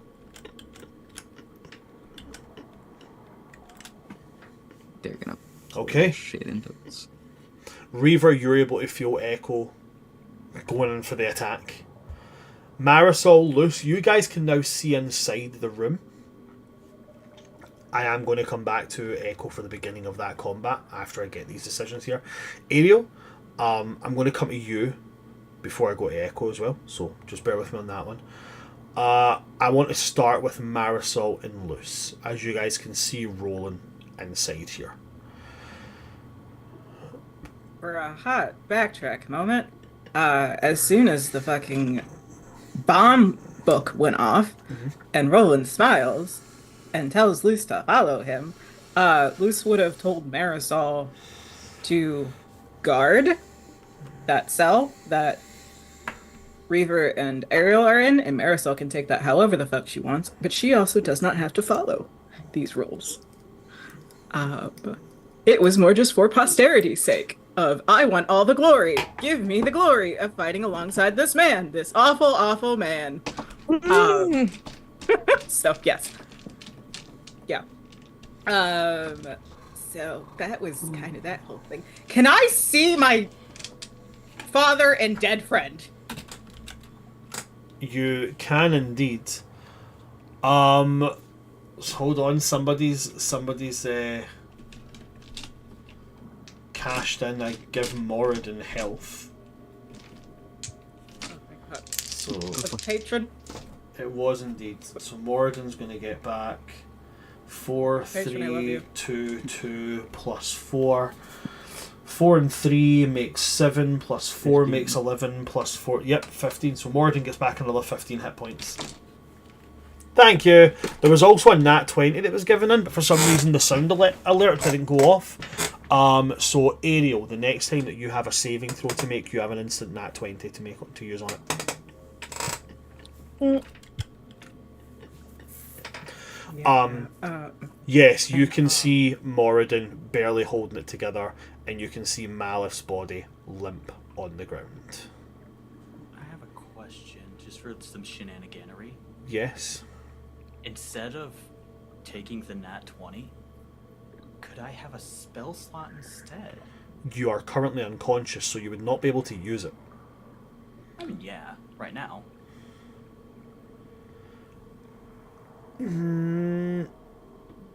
It's totally up to you. It's just shenaniganery.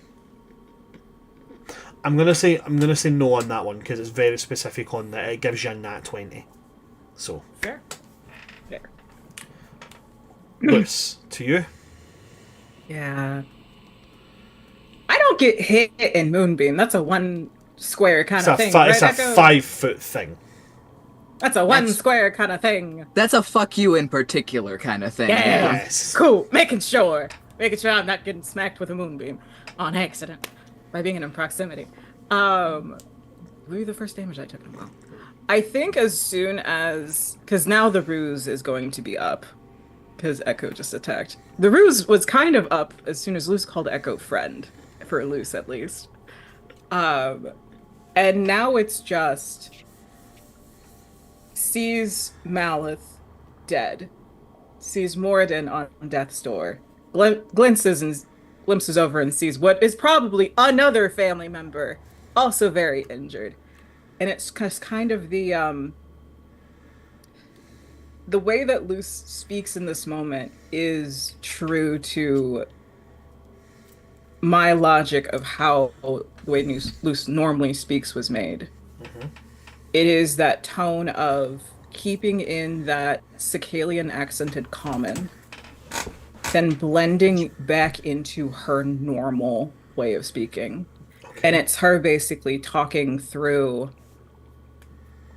the emotions that she's feeling and processing them. And it's this glint of... See, I told you already, I am currently mourning my father and mourning my mother. But I would like not to mourn my father again. So I'm very sorry, Your Grace, Lord Justice of whoever the fuck.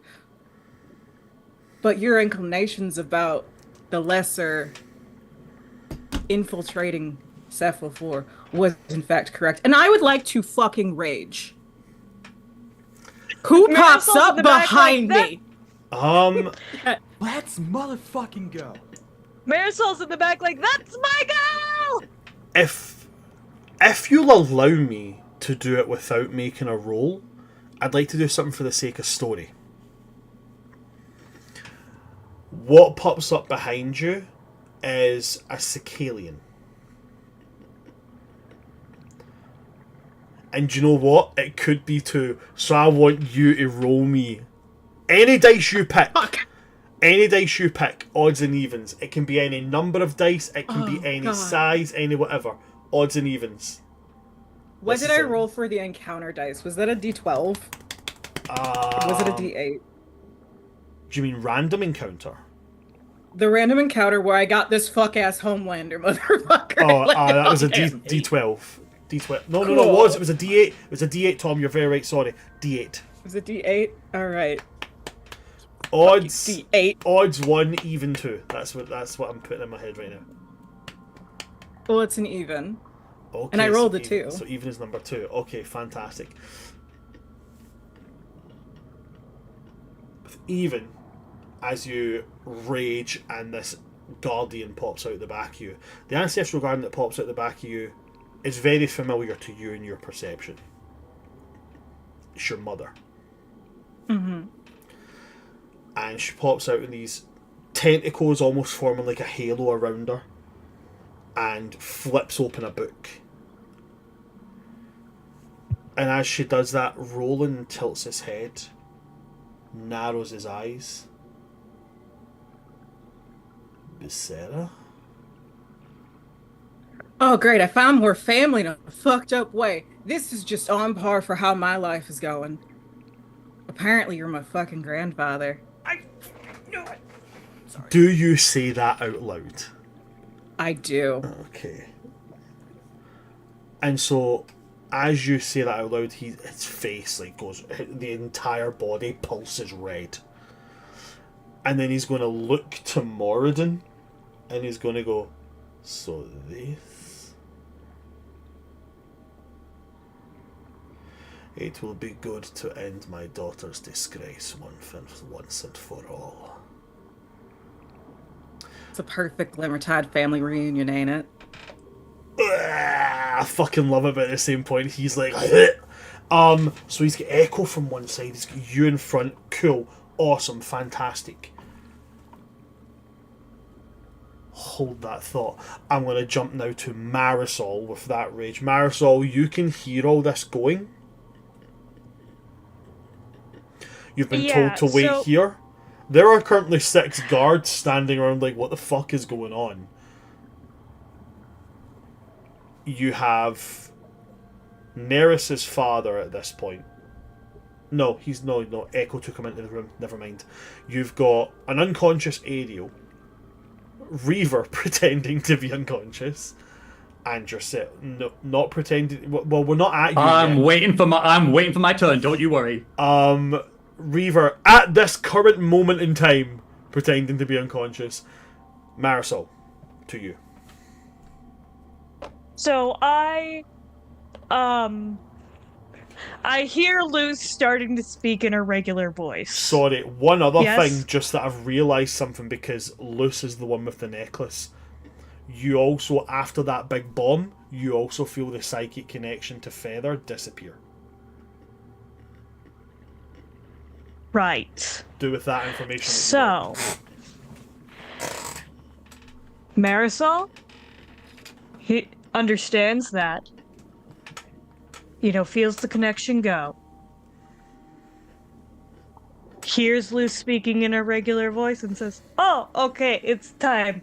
And walks over and gives Ariel my bonus action. Where's my bonus action healing word that I get? Or am I not there yet? I've been playing... Okay, so then I'm just gonna give Ariel level 2 cure wounds for 15 points of health. Okay. And then I'm going to take out my Javelin of Lightning. And I am going to go... I believe that is our cue. And you go bang onto one of them. Yep. I will return to you uno momento, because at the moment you say, I believe that's our cue. Reaver, I believe this is the moment you're waiting for. Kind of not. This has been a real awkward moment of like timeline shenanigans. Okay. What particular So- moment are you waiting for? So as soon as the entire time I've been unconscious, I've been talking to Groan. Didn't want to interrupt any LP and getting active feedbacks of what's happening. Because I can't see through Groan until I get close, which by this point I could then see through. And then it was just witnessing and watching, waiting for like the time to go. Okay. So I'm assuming through Groan I have seen this bomb explode. Yes, Groan did not enter the room as Groan could not physically Correct. fit through the door. So I can see the following information before the conversation starts. I can see Feather disappear. I can see Malith fall to the ground and not move. I can see Morden fall to the ground and move. And I can see this other person fall to the ground and somewhat move. So the other Not much, but like they're the other still person, moving. the other person was brought into the room by Echo after Yeah. the bomb went off. Yeah, it's much like that initial, like that concept. That Yes, scene. yes. Cool. So I'll tell you how I would have done it. But again, you did all these other people, and that's absolutely fine. I don't know where this fits in the time scene, and I don't want to take away from any RP or conversation that's happened. But it's very clear what I would have done. Okay. It would be stand up. As I'm standing up, pump my full lay of hands into me, because sorry, Ariel, what I'm about to do, I need as much health as possible.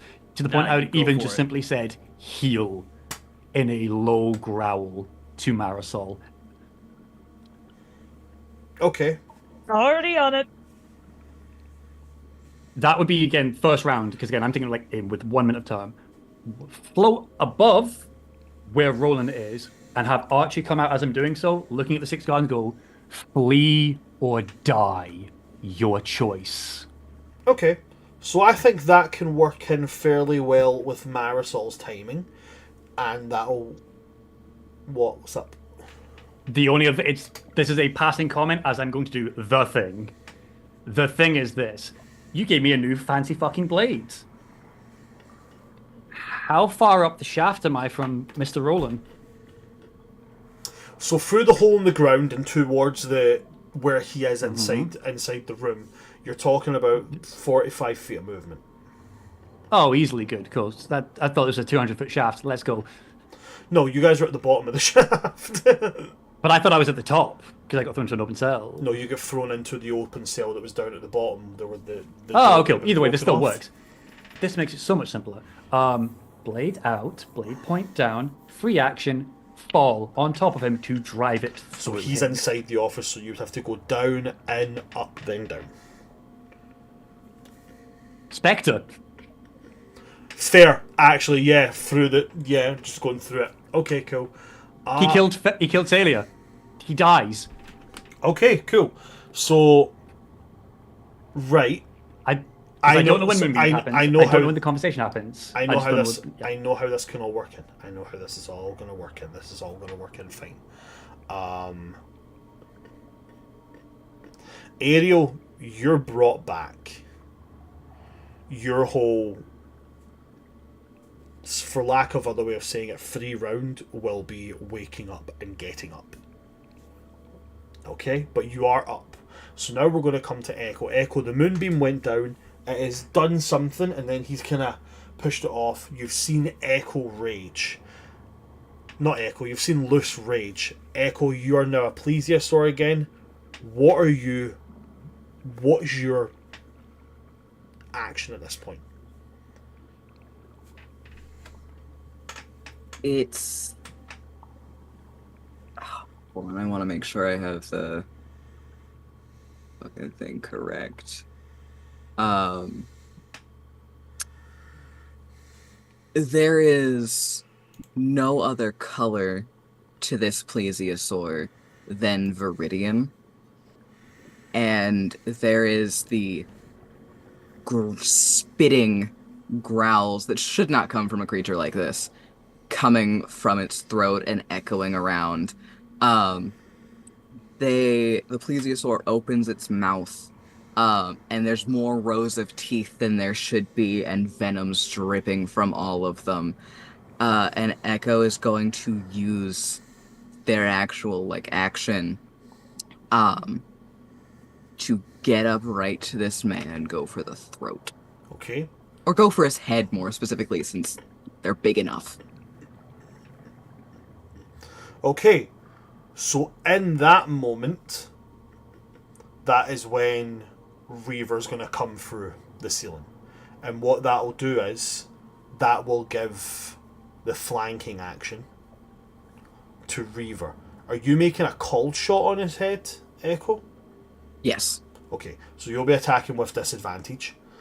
Reaver, you'll get advantage on your attack though because Echo comes into attack range. And I'll let you both do that right now before we end session. Luce. Can I also smack him so I don't lose my rage? Yeah, cool, go for it. Triple whammy Hey. attack. I have to smack something or be smacked before the end of my first turn with rage. Or before the end of my turn with rage. So, Luce, yeah, you'll also get attempt to smack. advantage because of the flanking rule. Sweet. The I'm hit just was a on- nat 20 for 26. Oh, bless you. Nat 20 for 26. What is your...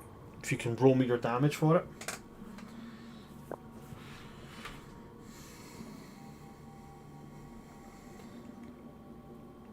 $15. Okay, 15, and then the max possible damage. 3d6 plus 4. So that would be 18 plus 4, 22. 22 plus 50 makes 37. Thank you. You are welcome.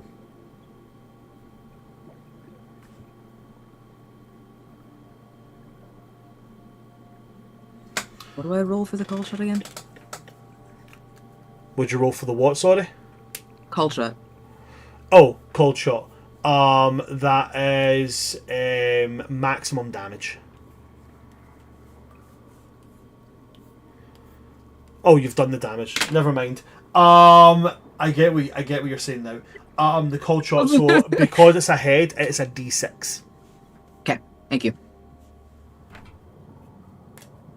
It was just blink, blink. That's a 1. A 1? Okay.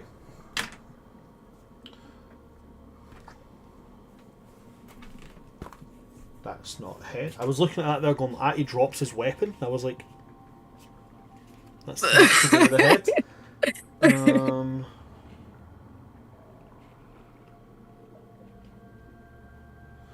Okay. I need to roll that. Okay. So your grip around his head pierces and lacerates all above there, so he has blood streaming into his eyes.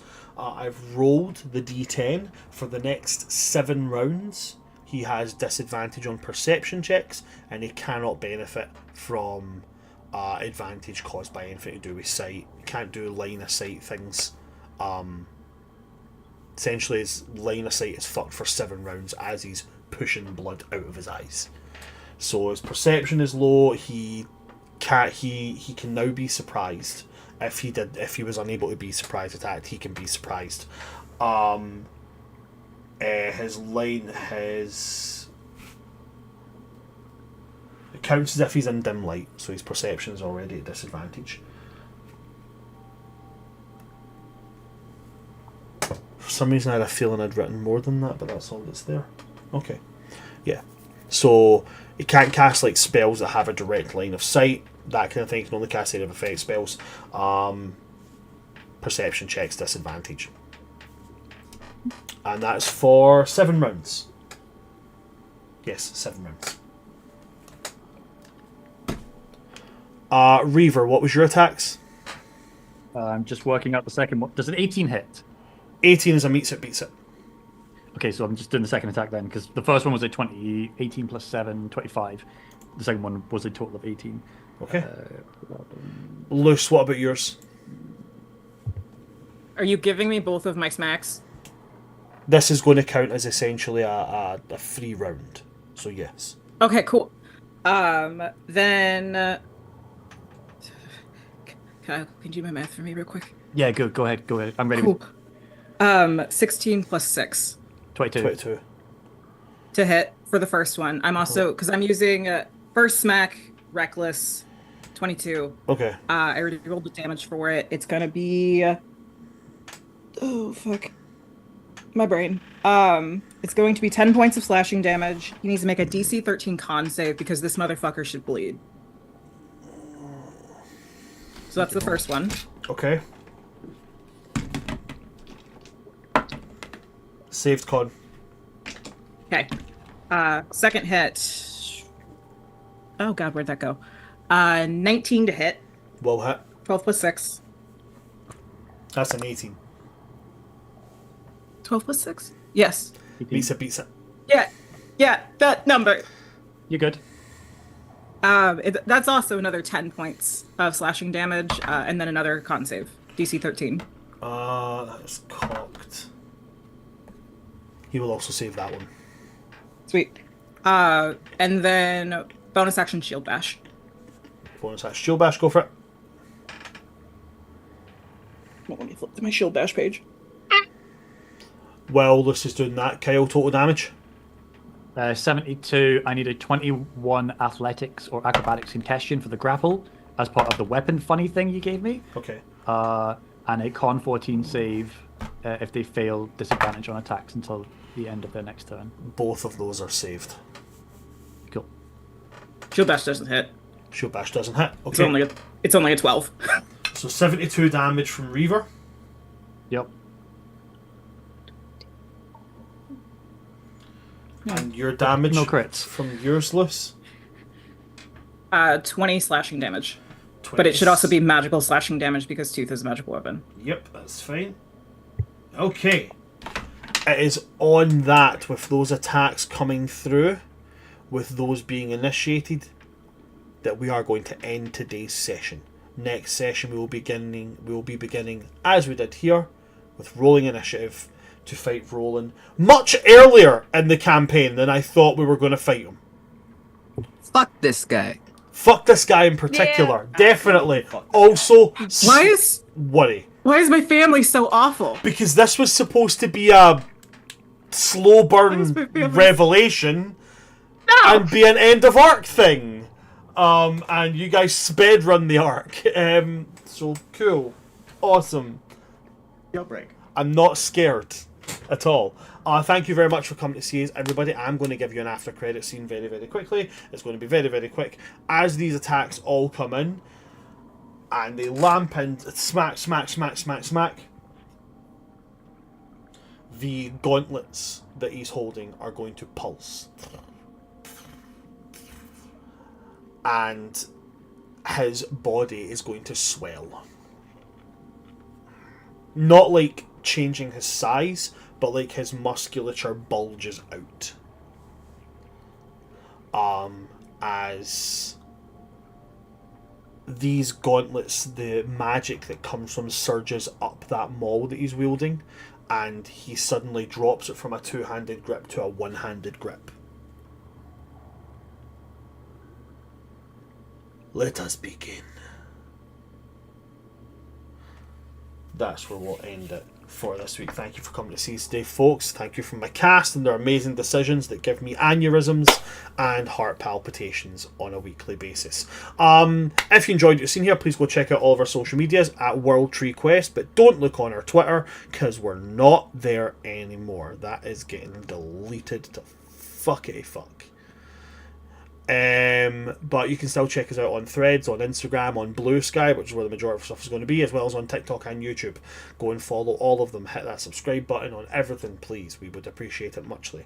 I am going to be at PAX U. You will be able to see my pretty face. And because of a charity thing I was involved in, at PAX U is the last place you're going to see me with a beard. Because we reached our target, and I said I would shave my beard at $4,000, and they got to $4,000. I don't know why everybody's looking affronted. This will be back in a week. I've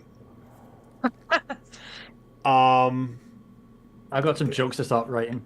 And again, please do come and see us on Saturday, 5 PM CST, for the beginning character creations of our Dragon Age Secrets TTRPG campaign. I'm going to pass over to my cast now and let them do what casts do and plug their plugs.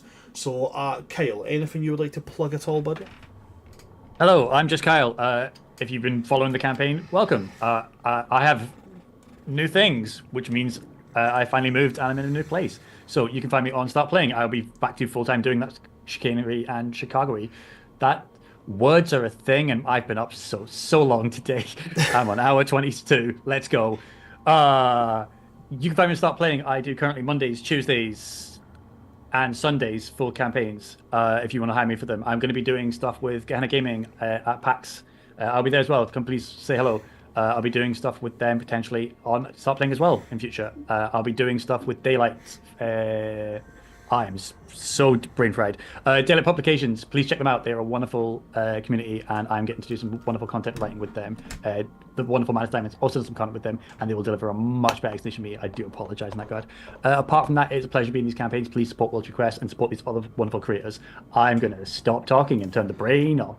Fantastic. Thanks very much, Kyle. Moving on quickly to Selkie. Anything you'd like to shortly plug?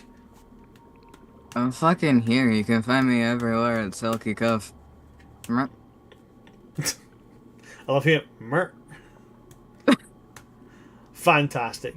Thank you very much, Selkie. Moving on very swiftly to Denny. Anything you'd love to plug at all there quickly? Yeah, you can find me on TikTok at Lawless Aries Cosplay. You can find me on Etsy at Magpie Finds Jewelry. That's pretty much it. That's all. That's where I am. Thank you very much for that there, Denny. Thank you. We appreciate you. Moving on swiftly to Tom. Anything you'd like to shortly plug, Tom? I'm that one warlock. I make the saddest characters you've ever seen on the internet. Definitely not the smartest. You can find me all across. Kyle, don't you nod at me. That's mean. You can find me all over every single social media at that one warlock. If you like seeing my particular brand of chaos, I am in multiple different APs all throughout the week. On Monday, coming up soon, you can find me on the Starfield playing in Season 2 of our Werewolf the Apocalypse 5e campaign, the Guardians of Neptune's Cairn. I'm very scared because the training wheels are off, the gloves are off, things are going to be terrifying, and I don't know if I'm ready. On Tuesdays, you can find me over on Game Brita Girls Twitch channel playing in Realm Walkers, where I play Professor Backer Jostrums, the half-dragonborn Circle of the Moon druid who wild shapes exclusively into dinosaurs. And then every other Wednesday, for a bit, you could find me over on Dice Nautism's Twitch channel for Tales of Ages, a brand new D&D 5e campaign DM'd by the absolutely wonderful Ben Does D&D, where I play Bishop Dracum, the reborn undead draconic Sorlock. Think if Venom was a twink and kind of green. Okay. A lot of fun. Very spooky. I made a man piss himself last night. And then you can find me here every Thursday. And there are other projects coming out very soon, so keep an eye out. Fantastic. Thank you very much for that there, Tom. And last and most certainly not least, Diamond. What can you plug for us quickly here, Diamond? Hi, I'm Madness Diamond. You know my whole spiel, but you can call me Diamond since we're friends now and you've watched my character go through so much family trauma in one episode. I hate Luce's story arc. I'm just getting smacked constantly with family drama. But you can find me everywhere at Madness Diamond on all social medias. I'm on all the social medias that matter, and even the ones that suck because I want to keep my username. But if you want to come and see me perform other actual plays in my Beacons link, beacons.ai/madnessdiamond, you have my full actual play schedule, where there is also links to past interviews and performances I have done on other APs I've been on. One of the interviews that I did was with Dungeons and Degrees, where I sat down with Adrian, who's AC Lawrence, and we talked about my work as a producer and admin and all around working in the local industry of TTRPGs at a smaller scale, since I mainly do work with smaller content creators and or channels, doing all of my plethora of things. I am certainly the keeper of schedules and spines and sanity. I keep other people's sanity, not my own. And then as well, we also talked about my work as being a sex worker who is very visible within the TTRPG sphere and kind of the things that I've overcome and gone with and how I haunt people in this space who are mean to sex workers. But if you want to see me actually perform, on Tuesdays, I'm over on Dinner and a Game, where we're either doing Emerald Sanctums or trying to finish up the last episode of Crawfish to the Better End, run by Renowned Games. Emerald Sanctums is a World of Darkness multi-splat where I play Bay, the very human hunter, with the Martyr Creed, who is just gay with a death wish. And then on Crawfish to the Better End, I play Cherie Darcy, who is the Chosen Playbook, who is basically a Pride and Prejudice protagonist, who kind of wants to just kiss one specific vampire, and I guess save the world from something. You know, it's the usual. And then on Thursdays, you can find me here playing your lovely Battlemaster Barbarian, Melusine Lusvestra, aka Melusine Glimmertide, who just found out that fucking Homelander is her goddamn grandfather. So, you know, it happens. And if you keep your eyes peeled on my social medias, eventually you'll get to see me announce that I'm going to be on a Lancer podcast, or a Lancer AP on Tales Archived called Lancer Icebound. Well, you get to eventually meet my character I made for that game. And beyond all of that, that's pretty much all I've got. But if you are also interested in playing in a couple of one-shots for December, Dinner and a Game has something called the Winter Games, which is going to be a fundraising for operating costs for Dinner and a Game, so then we can keep doing the things that we do with a little bit of extra help from our community for fundraising. But I will be posting the player side of things for the Google form on that, most likely the 15th. So keep an eye on my social medias. I'll post that. If you are in any servers that I am in, you will also see that posted. But I do want to give the Dinner and a Game cast and guest cast the first grabs for player seats. And that is all. If that's it from my players, then that's everything from me. So that's everything from us. Thanks very much for coming to see us today, guys. I've been your DM of Doom, Son of Asgard, or World Tree Quest here on TikTok, Twitch, and YouTube. And with me today, we've had my lovely cast. We've had Just Kyle, we've had Selkie Cove, we've had Lola Series Cosplay, we've had that one Warlock, and we've had Madness Diamond. From all of us here at World Tree Quest, good night, stay safe, check your family tree. If Homelander's there, run. Also, don't pull a finny. Good night, folks. Good night.